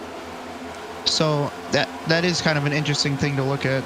So, iRacing actually does model, and not a lot of people know this to this level, as, again, every time we turn away, Matt Long somehow takes the lead. So Matt Long, I think he got him on the outside here. We'll quickly go back here and let you know how he took it. If Dustin's looking to try to get to the inside here, Jason Baker. You can see here, Benefiel just got loose there off of 2 here. We'll go back to live footage. But iRacing, not many people realize this to this degree. iRacing does actually model subsurface surface temperature. So basically, it's not just the surface level. It's actually measured 6 feet below. There's a big wiggle on there on the bottom from Hall. So all that sunshine, heating that pavement up, even though the track is, the air temp is cooling, there's still heat in the surface that is radiating up, and it'll keep it warm, for a little bit of a period of time, which is probably leading to that fact to happen. But we're at a point right now where it looks like, if the top 5 or so have thinned out, but then if you go look back, Richard Reagan, who's really not made a name for himself in the second half of this race, but 7th. Hammond has dropped back. Tanner Marty, haven't talked about him. Anderson can't get himself back out of the, higher up in the field. JC Gibson making some time. So there's a whole second pack there for about 10th, maybe back to maybe the 15th or so position. Yeah, this pack back here, You know, you kind of see towards the front here a little bit separation going on, but you know, you look back to this backpack, everybody is still really going for it. You kind of see a Dotson here kind of falling back, and everybody's kind of making a train around him. Yep, and then some of the guys we haven't talked about. Remember Leo Bonacasa? He was up front earlier in tonight's efforts. Didn't lead any laps, but he was up there making some time. Wayne Grassi, he started up front, I believe. Oh, no, he didn't. Just making him sound good there. But Bryson Alexander back in 19th. Damaris Hickenbottom, he was up there in the top 5, but those tires. Now, Damaris, one of those guys, 56 laps that he's out there, the longest of anybody. So he's going to have to pit any time now, and I don't think at this point he's going to have enough to make it on one stop. So that's not the ideal position to be in. And there's actually a couple guys in that same spot. But up front, the first of note was going to be the 41 of Jason Taylor. He's on 52 laps right now. So as I said, he can maybe go, if you said 60 is the magic number, he can go to 141, 142. So he's going to be royally stretching it. But he's going to feel like Superman on fresh tires for a couple laps. Yeah, I'm looking through my little list here, and I'm seeing Kyle Ammon is 75 laps on his tires. If I'm correct. I don't even think I've said Kyle Ammon's name once today. I just thought that number just jumped out at me. Yeah, so on my side I got 44, but okay. I'm going to still have that extra set of tires in the bank as we're 3 wide getting by, I think the slower car there of Jacob Quayle caused a little funneling effect there, but and most of these drivers still have that extra set in the bank, but a fair amount of them don't. So if this race stays green, it's kind of a null point, but that proverbial caution that could come out on lap, let's say 180, 185, really could put a wrinkle into this for many drivers. Yeah, I mean, even how deep of a run we are still seeing some 3 wide. That last time by in the front stretch, it was JC Gibson, Austin Story, and I believe I'm not for sure who that was, that third car, but they're still going through. They're going 3 wide right now. That's Bonacasa nearly in the middle there, and that's Mark Padgett in the 0-2. Chris James, he's definitely on struggle street right now, and that number 82 machine dropping back through the field here. And we talked a couple minutes ago about the lighting situation here as we're on board with James, and see that sun fully hidden behind the grandstands here, but you know, certainly the lights are going to come on. I think for March, 6 o'clock is probably sunset, and we were only about a half hour away from it, so definitely turning our way into the lights here, which 91 getting into the fence there, but definitely going to be looking out for pit stops here in the near future. Matt Long pulling away by about 0.7 of a second, so definitely doing some serious justice here with that long run pace over Benefiel, and just waiting on that pit stop from Jason Taylor, because due to our math, it's any lap now. Yep, Nick Cannon would be your first pit stop. So we're seeing that difference now. Sounds like Dan Fields is going to be pitting this time by. Yep, Fields is, I think he's back there in approximately the 22nd position. So first blood is drawn here, at least at this point in the race, and we'll continue to wait to see who falls off and when. There goes Fields to the attention of his crew. Again, we talked in the pre-race on the grid about the very difficult pit lane here at the Las Vegas Motor Speedway. And if you didn't get a good run in testing to prepare yourself for it, you're probably going to be wishing you did, as Taylor will stay out for one more. So he's really just trying to put that assurance in the bank. This will be lap number 60 for him, but everybody else, at most 10 more laps, and the whole field will be in for their potentially final stop. Yeah, I mean, I suppose the question that everybody's asking in their head Dodson. right now is, do they want the fresher tires now, or do they want them later? Do they want to be able to make the positions up, and have older tires later, or have, older tires now and have the newer tires later? Because you have a driver like Jason Taylor who's out there, and I almost wonder if our data is correct, because he's still out there, lap 61 now. Maybe our data is wrong for all I know, but a driver like Taylor, could he pull, along a Benefiel, a Reagan? Could he pull them in early? Because he needs to pit 10 laps early, but he's in third. He has good pace. Could he affect the strategy of others where they don't want to get too offset by him having those fresh tires? I do suppose it is possible that those cautions that came out towards the end of that stage that Jason possibly didn't pit on, could have helped him save fuel. Well, it's also part of when you're in the booth, you kind of expect to always be wrong with the math, so it is really no harm, no offense taken to that. Jared Bundy in the 2 machine heads to the attention of his pit crew here. 88 on pit road. There he goes. Jason's coming in this time, bud. Yep, so 55 to go. Benefiel in. So Benefiel, again, he didn't need to pit, but he came in. So again, as I just said, pulling people in early, Dustin Hall in. So I think everyone's, even if they could go an extra 10, 15 laps, choosing to come now. And it's just a matter of knowing who has that extra stop in the bank. And I assume Matt Long is going to want to pit. Nope, he's going to stay out. So what's going to happen if he keeps staying out? He's going to lose time. And instead of being the leader and being the one who's being chased, he is going to have to be the chaser and use those fresh tires and eat into what we presume to be a gap.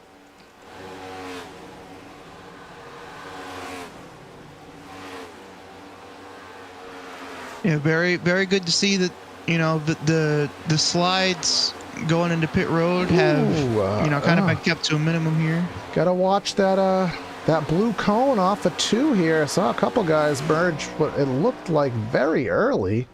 Taylor Stout in the pits. Reagan coming to the attention of his crew.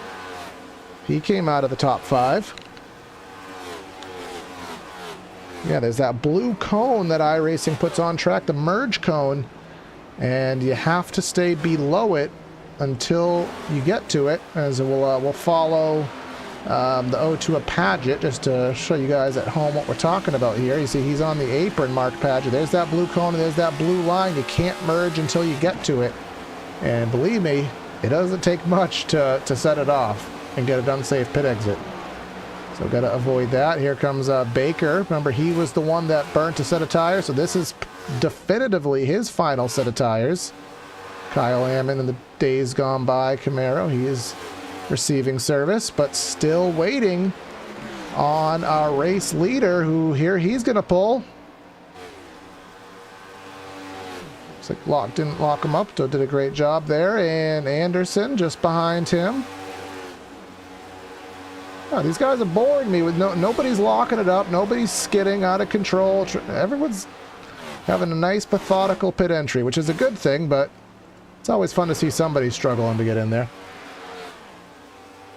Yeah, I mean, we're seeing here that Matthew Long, that staying out, many laps, is kind of kicking him in the butt right now. He's dropping. Yeah, Taylor, Jason Taylor right now, first one to pit. He's off of 4 right now. Start finish, and here comes Long. He's running on the apron, so let's see. On board with Taylor here. They're going to meet right in the middle. Nope. Did he time that perfectly? He's going to have the run. We're going to go 3 wide here. 41's going to have the run, but the 97's going to have the fresh tires here. So that actually worked out fairly well. I'm just trying to see how it's going to play out for everybody. We still have a lot of shuffling around to complete here. Tanner Marty, he is the leader. He will come to the pits. JC Gibson right behind. Cody Bird, he can say that he led a lap, I think. No, oh, there it is. Cody Bird led a lap. I guarantee he's happy. Dustin Hall, remember, he was one of the ones that pitted rather late there. Well, actually, no, he pitted early. He's 6 laps into his stint right now, compared to 8 laps for Dodson. And then again, trying to find Jason Taylor. So Jason Taylor did shake out to be what will be the leader once Cody Bird comes to pit. And this will be the battle for the lead between Taylor, Long, and not too far back is Dustin Hall. So 7 laps for Taylor, 2 laps for Long, 7 laps for Hall. So 5 laps of tires in the bank for Matt Long. Let's see how much that actually matters in the grand scheme of things.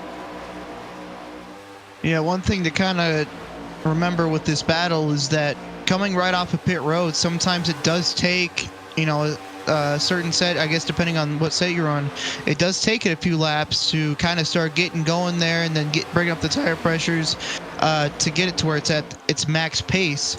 So it is possible that Matt Long here could find another gear here in a few laps once his tires come up to temp and whatnot. Cody Bird did pit, and that cycles him back. So this is our first real chance of the night to do a through the field. So let's go ahead and do it before things change too radically. Up front, Jason Taylor. In second, Matt Long. In third, Dustin Hall. Carl Dodson in fourth. Richard Reagan in fifth. Jason Baker in sixth. Taylor Stout in seventh. Chris Hammett in eighth. Bobby Anderson in ninth. And then Mark Paget in 10th. Austin Story in 11th. Tanner Marty in 12th. Daniel Fields in 13th. Lemon in 14th. Kyle Amon in 15th. Damaris Hickenbottom in 16th. JC Gibson 17th. Adam Benefield 18th. 18th. Oh, I have Mildews in 18th, but that could update on the fly. Bryson Alexander in 19th, and then Chris James in 20th, and then we have Bonacasa 21st, Wayne Grassi 22nd, Ryan Samuelson 23rd, Matthew Gaskins 24th, Cody Bird after that pit stop 25th, Nick Cannon in 26th, then Bundy Benefield have him back in 28th, as a matter of fact. Not sure what happened there. He had a really long pit stop. Brown in 9th, and Steele Langford in 30th. Last cars on the track, Quayle and Zuver. But going back to Benefield just for a brief moment, for you Adam Benefield fans, we'll pull up our pit stop graphic. A 55-second pit stop and nearly in the pits for 80 seconds. So I am going to use my imagination and say that he got a pit road speeding penalty. Yep, sounds like Normally a 15-second pit stop or so, and then add 40 for a penalty. So police did not like Adam Benefield here this evening, but Taylor still hanging on to that lead, and Dustin Hall has pulled right to the rear decklet of Matt Long. Again, the tire difference still in favor of Long, but Hall, from that 29th starting spot, and here comes Taylor pulling to the inside, maybe giving Long the long way around. And I think Long's going to take full advantage of it. And he's going to take advantage of 3 and 4. You can see all of this track, all of this Las Vegas Motor Speedway under full shade right now.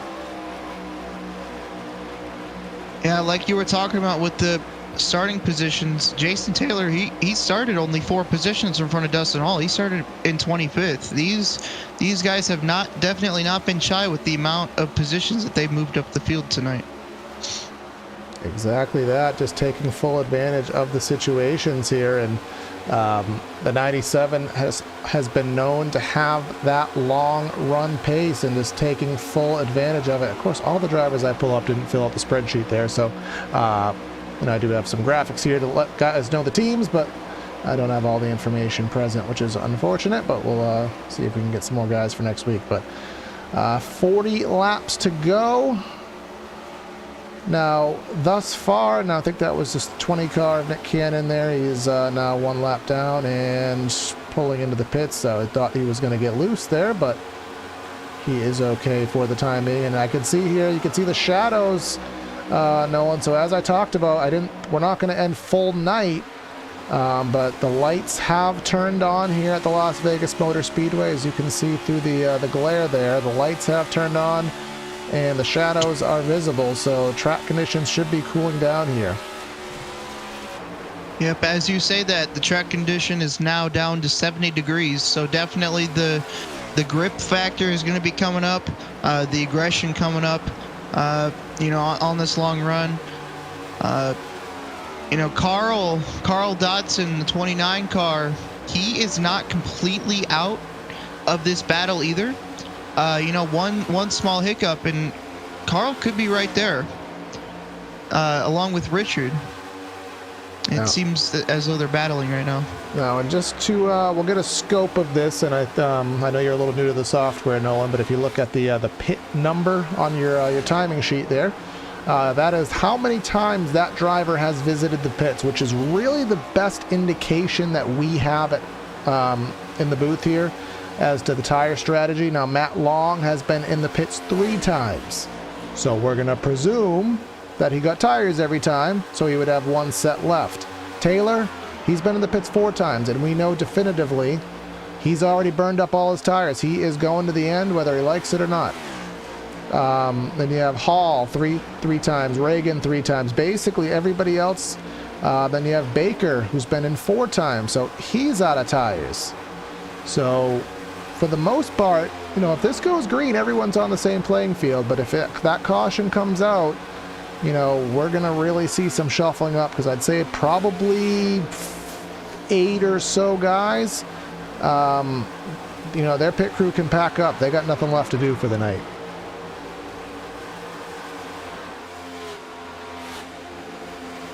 Yeah, I mean, it seems as though at least these, you know, there's kind of a two gaps or 2 groups fighting.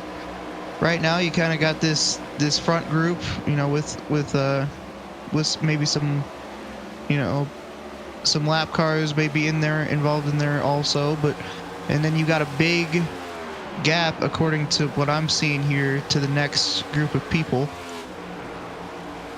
Yeah, you got Long is up by a second over now Hall, 2.5 back to Taylor, another almost 2 seconds back to Reagan, and then we go back another 2.5 to Dodson, another second. So there's a fair amount of space. I mean, you know, all the pack racing we saw, we finally have that spreading out that we didn't think we were going to see, but we've been green, if memory serves. No, we've been green ever since the stage, so that would be 76 laps and 34 to go as we close in. If you're watching this live, we close in on the midnight mark, so some of these guys just might want to get this thing over and go to bed because they got another long race to do tomorrow night. So maybe that's why it's cleaned up. Who knows? But here goes Anderson trying to take the 8th spot away from Hammond, that is.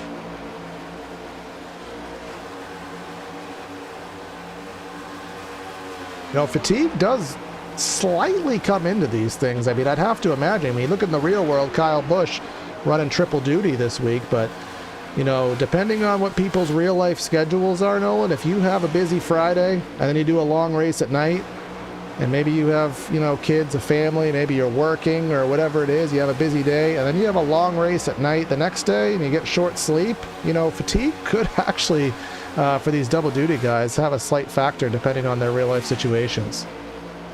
Yeah, for sure. I mean, people don't really look at sim racing as, you know, a workout, but it really is. You know, on this type of track, obviously depending on setup and depending how smooth you are, you know, your arms can get a pretty darn good workout on these, in these races. And then you go, you know, tomorrow we got a race that's a couple hundred miles or at least 100 miles longer. And then even from really like just the fact of what time we are, you know, we're pushing midnight Eastern time, and we know tomorrow is going to run till close to midnight Eastern. I mean, sleep patterns and everything. I mean, a lot of things do come into effect here. I know me, I'm staying up late. It's not a thing for a lot of people. Doing it 2 nights in a row, you know, a lot of things can come into play here. So these long green flag runs, sometimes I would do an NIS race at the Coke 600 to be rough, and then all of a sudden towards the end of the race it just thins out. It's like sometimes people are like, I just want to go to bed and get this over with. Let's just stop wrecking and let's get racing. Yeah, I mean, there's some times where, just one of the stages in these races is as long as an entire NIS. So, I mean, you got that, like, especially at like Bristol and Martinsville, those tracks. 250 lap stage, yeah. Yeah. As you see JC Gibson going on the inside of Maris Hickenbottom here. Yeah, I remember Hickenbottom had his little showcase in the top 5 earlier, but he has relinquished back to 15th, which is still a very good run. And again, attrition really hasn't been the name of the game here today. We had Xander Short out, Russell out, Delaney out, which we are not sure, they may be correlated. They both out on the same lap, and we didn't see anything wrong with either of them, so that may have just been a choice decision there. And then Stein and Pressey have been out for quite some time in tonight's race. But other than that, again, not too much in the way of battling going on. I mean, Dustin Hall and Taylor still in close proximity, but Matt Long is definitely the class of the field right now. And if memory serves, I believe he did win the first stage, if I'm not mistaken, right, Nolan? I believe so, yes. Yeah, so he's showing that long run speed, and he shows that long run speed not just on the Friday nights, he shows that long run speed on Saturday nights as well. He showed it last week at Auto Club in the big race on Saturday, that he may not shoot out of a cannon in the beginning, but he just finds his way to save those tires and still maintain that speed 20, 30, 40 laps into a run. And based on how this race started, we probably didn't expect anybody to pull out on pure speed alone to 3.5 second lead, but look what we have. Yeah, I mean, honestly, I was thinking that there'd be a lot of, that 3 wide, multi-groove, and obviously there has been some of that, but that it's not to the level that I kind of expected going into this race. And everybody's been playing really nice, trying to get through this race here, and this long green flag run has really shown, what everybody's car can do, and everybody's got a chance to practice pit road this race. Yeah, exactly that. And eventually handling does come in, and when this spreads out, the track changes, especially when we're putting a lot of rubber down, and we're changing the lines, we're having different aero situations. Now we're kind of getting on the edge of darkness here, as again the lights are on full shade. So there's been a lot of changes, and I think if memory does serve, I will validate my own answer here. With the start time for tomorrow's event, I think it's a comparable start time around 3 o'clock East, 3 o'clock sim time, I believe. May be wrong on that, but if it does start around the same time, we very well... Oh my goodness, there's a yellow out. Oh. Tanner Marty. And what did I say? Was it going to be a caution at 20 to go that completely throws this race upside down? And nonetheless, that's what it is. Him and Kyle Ammon we had a similar wreck that happened like that earlier in the race. 2 guys meet in the middle. Marty goes to the inside, Ammon to the outside. All seems normal thus far. Now we'll go back. We'll have the same. Oh, that wasn't supposed to happen. We'll have the same debate that we just had prior.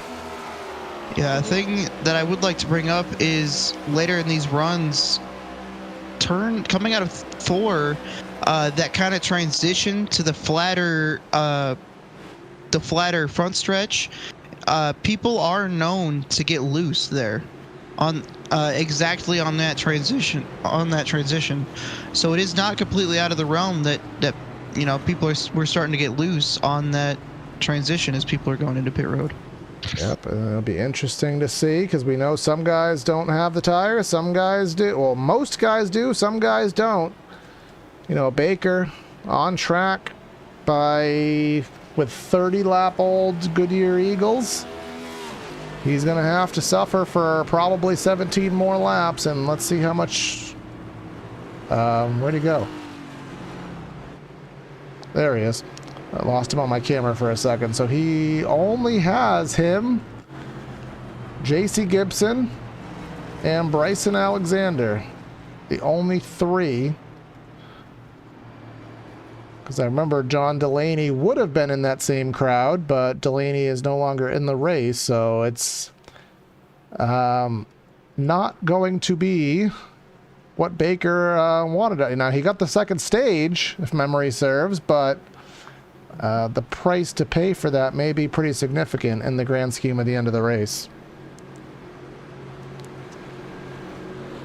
I mean, if it was 10, 15 laps, I think, all right, maybe he can salvage it. We saw in the Cup Series race last week for the 100% Cup Series that we did not expect Dustin Hall on older tires to be able to hang on, but with enough cautions in succession, he was able to and still win the race. But 30 laps, I just think that's a little bit too much to ask.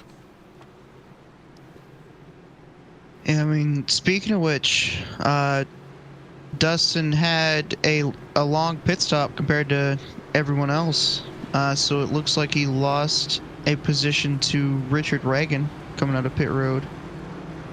Yeah, I guess Demaris going back in for a second time. Yeah, so we'll see how this plays out for sure. Now, Matt Long, I mean, he has Matt Long, who is the first on fresh tires and fourth right now, but I mean, he has the long run speed, but we don't have a long run anymore, and we're going to have a very interesting turn one because we have guys on older tires. They might get through turn one okay, but they're certainly not going to get through 3 and 4 okay. And we'll see how this plays out. But I definitely think that, you know, a Reagan, a Hall, maybe even Anderson, who's going to be closer into this now, I think they can hang with him and maybe make something happen in the short term for a 20-lap run. I mean, this is the time, if any, that we're going to be seeing that, you know, really aggressive kind of racing that we were kind of getting to in that towards the end of that second stage. You know, where there was multiple cautions. I wouldn't be surprised if you know, the aggression kind of takes over here and we end up seeing multiple cautions like we did earlier in the race. And with the aggression kicking up, that boils back to what we were talking about earlier, which is the incident cap. How many of these guys have already been in some kind of kerfuffle, and where does that leave them when it comes to the 13 incident limit? Because we've had enough cautions, we've had enough guys get kind of beat up that still are having good runs, that there might be at least one person out there who's in a semi-scary position, but we are on 1 to go. So Baker will be the control car. I mean, is wheel spin of any concern, do you think, at this point, Nolan, or are these things pretty planted here at Las Vegas? If you're on brand new tires, obviously there's no problem. But if you are on older tires, like it appears Jason, JC, and Bryson are, that it definitely is a concern. The track temp has gone back down a couple degrees. It's back down to 69. Nice. But definitely they're still being wary, and they're going to have to be lighter on the throttle to help the tire spin. We'll see how that shakes out here, and if it has any ill effect on the remainder of the competition here, as we are now within 20 laps to go. It'll be 18 at the stripe. The pace car is going to take that hard left, and we're going to get going here towards the end here. Who is going to take home the jackpot? We got to find out together. Green flags in the air. Looks like it was a slow, methodical acceleration there from Baker to avoid that wheel spin. He's going to give him a couple car length lead. Bryson into second, JC into third. But these older tires aren't going to persevere that long. Look at the 41 of Taylor. He's going to go 3 wide for the second spot off of 2. Yeah, I mean, really, he's going to pull this off here. That 4 wide for a brief moment with Hall to the inside. Yeah, this is definitely what I was talking about. The aggression is at the top of where it's going to be this race. There's only 17 laps to go. It's go time.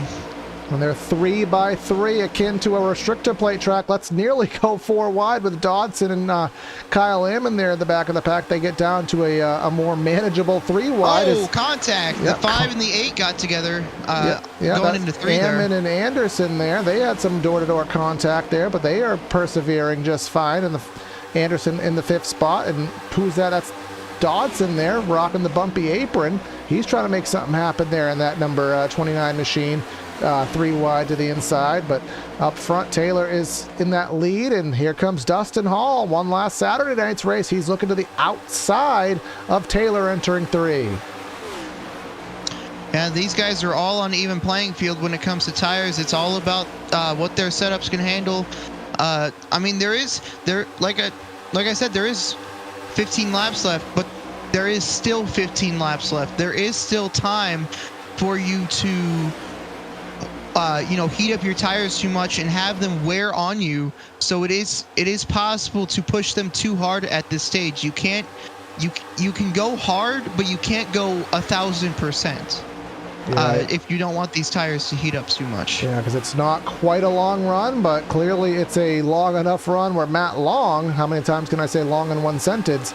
He is showing his speed, but Dustin Hall is going to make that Chevy Camaro look as wide as possible here, but that 28/97 in that 2nd spot, still within about 2 or 3 car lengths. He's going to go for it, but, we have some guys up here. Richard Reagan, he was so strong in the first stage.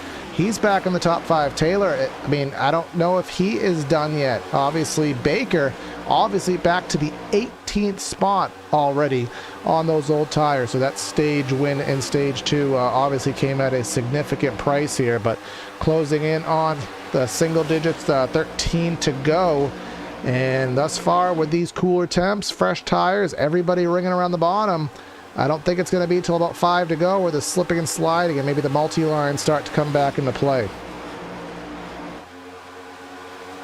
Yeah, it'll be very interesting here to kind of see, if someone is still, not pushing 1,000%, is still saving just enough to be able to get that extra boost, maybe the last 5 laps of this run, as you see Robert going on the inside of Richard here.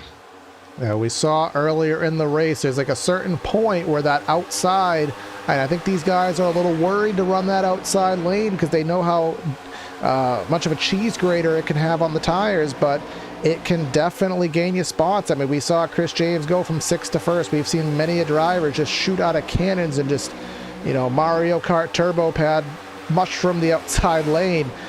So it's definitely a move that you can play, but do you want to play it this early? Or with these new track conditions, is it even going to have the same effect now that we have so much more grip in the track? Yeah, for sure. This is kind of what we were talking about way kind of more at the top of the show of these longer battles that take effect on these tires. These guys are now 2x2 going into 1. Robert and Richard and Stout and Chris. These are 2x2, and then there's people behind them that are starting to catch up now because of this longer battle that's occurring. Yeah, I can see Anderson really starting to struggle on that inside lane as we're 3 abreast here. Now this is coming to the end. Dodson on the outside. That's Ammon on the inside and Stout in the middle. I don't think these guys want to have another yellow flag to get stacked back up, but they'll get back down to double file formation. Wayne Grassi, good recovery. He's going to get himself fighting on the edge of a top 10 run here, so good job for him in that Pennzoil Camaro. I think that's Matt Gaskins, who he was in an earlier incident, and he's fighting back here. So again, good recovery from a lot of guys. Adam Benefield coordinated in that capacity. And Taylor to 2nd. Yeah, I wonder if Matt kind of realized that at this point in the run, everybody's pushing hard, so it is possible for that, 5-6 lap, battle to happen. And Dustin is fast right now, obviously, so you know, if they end up battling for multiple laps, it'll just let Dustin pull away and nobody will catch him. And they're 3 wide again. Very tight. I'm getting nervous here. Grassy in the middle. Oh, they're bumping. They're banging. That's Dodson in the grass. Oh, through the grass. Oh, he comes out. Oh, my goodness. He just destroyed Matt Gaskins. And that's going to bring out the yellow and potentially bring us into overtime now. We have to go on the replay. And Benefield just to, you know, he thought he had a recovery, and there he's in it. I thought they were going to work through that, but evidently not. Replay on screen following Dodson. You can see on the bottom of 3 wide here, Grassy in the middle, Gaskins to the top. Looks like Gaskins got loose there. Dodson giving some more agricultural work. Looked like he was going to be fine, and then it just bit, and Gaskins, my God, just pile drove the fence there. We're going to go on board from a couple of perspectives here. Let's go on board with Dodson here. So he just got sent through the grass, and then thought he had it, but then at the last second it bit. And then we'll have to get a look from Gaskins here, who again just absolutely just got obliviated into the next decade. Yeah, that impact looks so hard that his rear tires kind of jumped off the ground there for a second. One more look at it. Ooh. That was akin to like Jeff Gordon at, I think it was Watkins Glen. Hit the wall so hard the back tires came in the air like that. So back to live footage. And I mean, there's not really anybody in the field who has a set of tires to play with, so not really much in the name of strategy there. But one thing I like to do on this channel, Nolan, is, I mean, usually we would have already done it by now, but I forgot. But we got the situation. It's going to be maybe 2 to go, green, white checker, maybe still in regulation, but who are you taking to bring the trophy home this evening? Oh, man, I don't know. All these guys are all fast, and I mean, now it's everybody's just going to be on the wheel. I'm going to go, let me take Richard Reagan. I think he can pull it off from here. the outside of row 2. I mean, that's not a bad call. That outside is probably where you want to be. Of course, Hall is going to have the advantage of getting on the accelerator when he wants to. Taylor is probably going to lag back, but I think, and I'm not a Ford guy at all, but I think I have to put that number 28 / number 97 into winner's circle here this evening. But obviously Dustin Hall, I mean, it's always something to say when the commentators don't expect the leader to win the race, but not a bad call obviously at all for those who picked that number 1 car. I mean, I've seen, you know, anybody in this top 6, top 7 have really good short run speed, you know, in terms of these 3 laps, and now you got the heat cycle going, so everybody's kind of going to even out a little bit here, at least for this run here. It looks like we might go green with. This is going to put us in overtime. Lights are still on the pace car, so, and for some reason, and this is a technical thing that I can't explain, the 1.5 mile cautions tend to be like abysmally long. Of course, you have the super speedways and your Talladegas and your Michigans, your auto clubs. They have the quick Poconos, the 3-lap cautions, but these 1.5 miles have rather long yellows, it feels like. So this is going to put us into overtime, so we do have 3 attempts at overtime, so that will cut into that. And of course we do have well, who knows what's going to happen next week, because we do have the big unknown. Of course, if you're watching this live, we have build week next week, so these guys really have no idea how to prepare for next week yet, because Lord knows what possibly could be changing. So it'd be interesting to see what happens next week, so you want to stay tuned for that. But of course, you want to go into build week with a nice comfort zone, and if you're Hall, you want to go and keep this hot streak going, and if you're Taylor, you know, try to make something happen. If you're Matt Long, you know, try to use that speed. You got a lot of different factors in play here.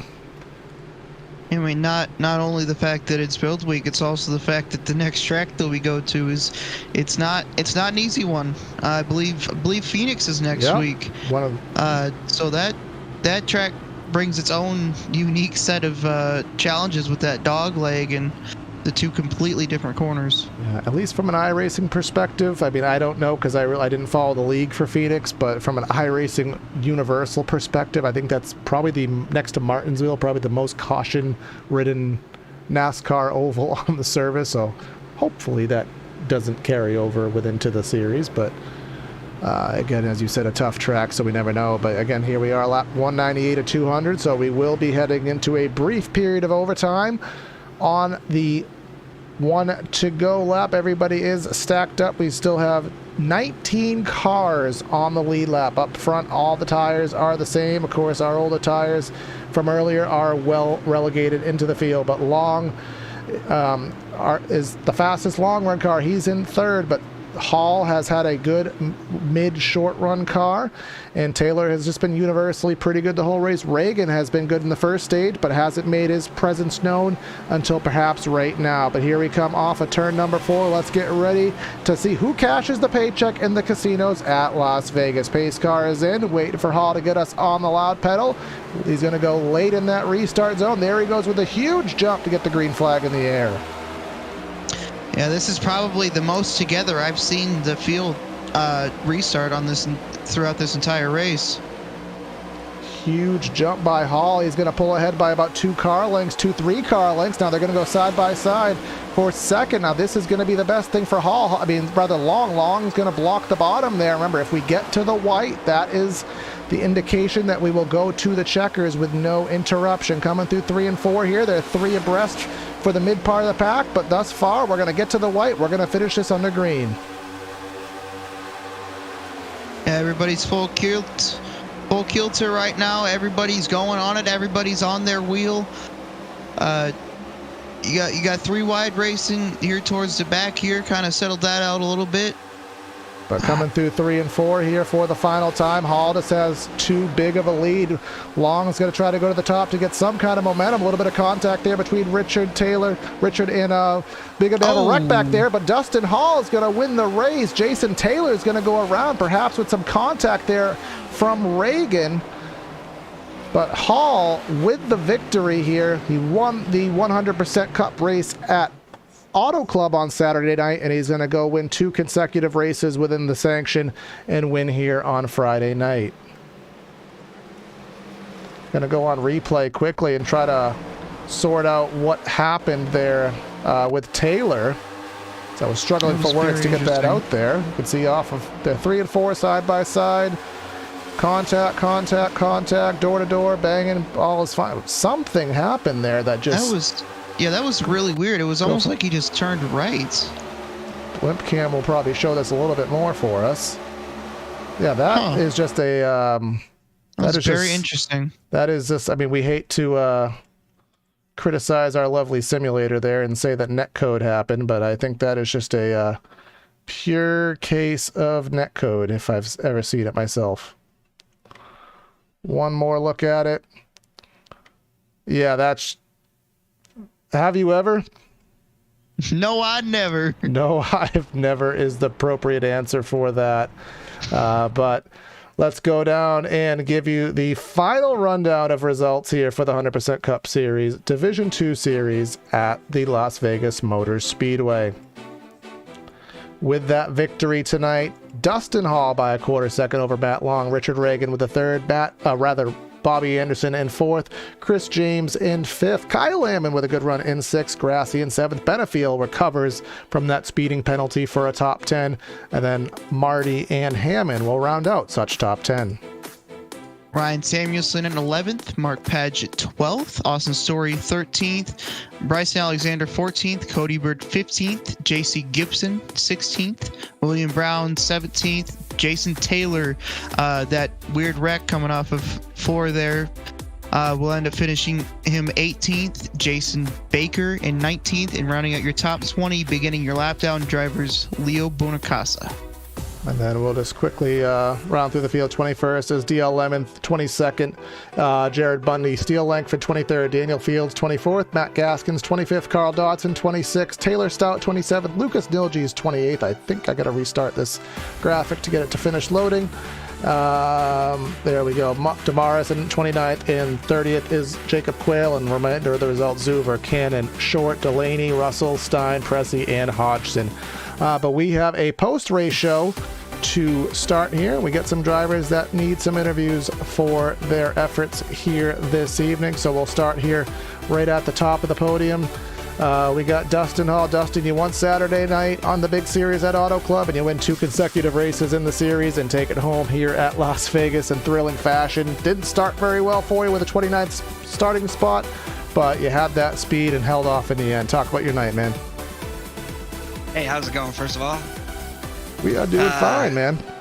There you go. Hey, so yeah, we started at the back. That was intentional. We wanted to see what we had, if we could come through the field, and what the car was going to do through the field.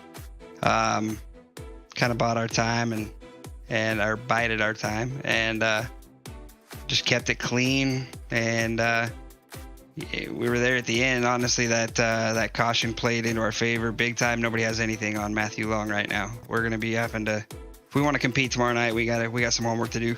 Yeah, he had that long run pace for sure, man. And just kind of quickly just talk about the strategies here tonight. I know some guys burnt their set of tires in the first half of the race, and everybody else kind of saved that extra set for the end. Where did you kind of stand on that strategy, and did you have any worry about your decision at any point?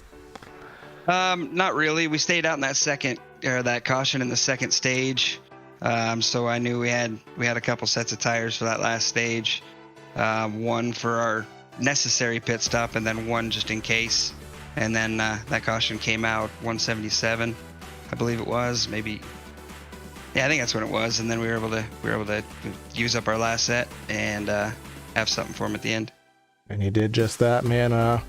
Who do you want to give a shout out to for your victory efforts here in Division 2 tonight?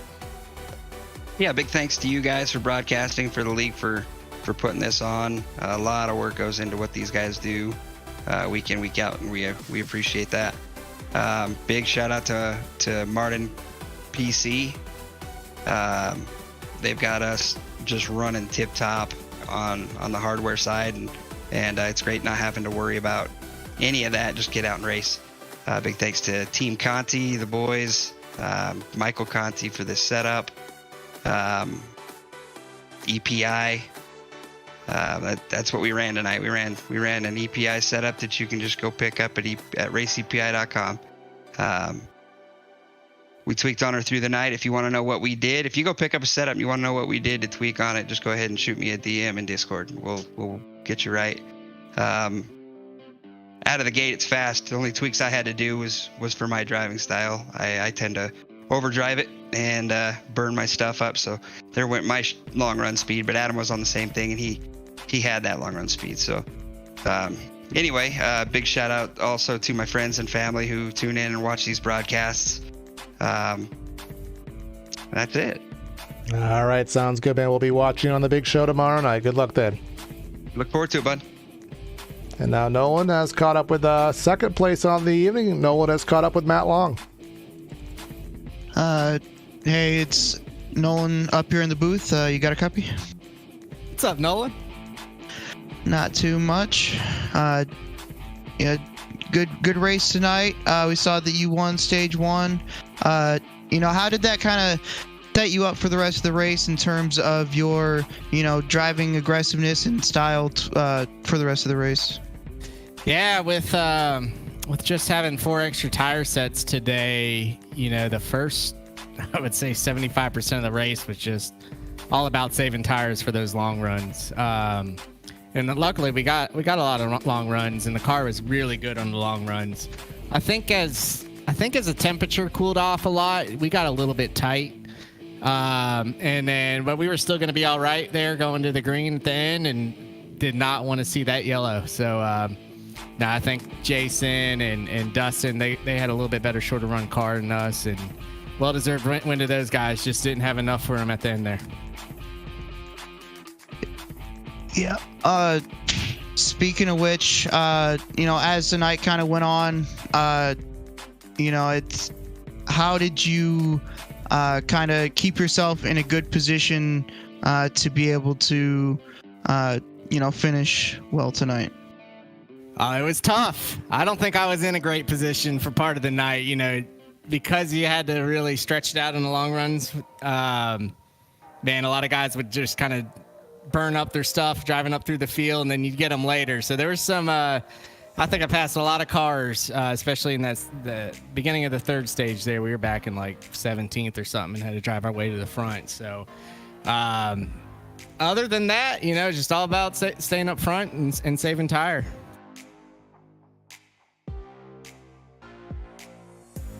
Anybody you'd like to thank for your efforts tonight here in the Division 2? Yeah, definitely want to thank all the guys at the team Dirty South Racing. Rich, he had a hell of a run. We all, I think, finished top 5 tonight, which was great to see. And Rich, Chris, Bobby, Taylor, James. We were online today quite a bit testing, and we finally found a setup that I think works pretty well. So props to those guys for all the work. All right, thank you. Thank y'all. Now I've got third place here.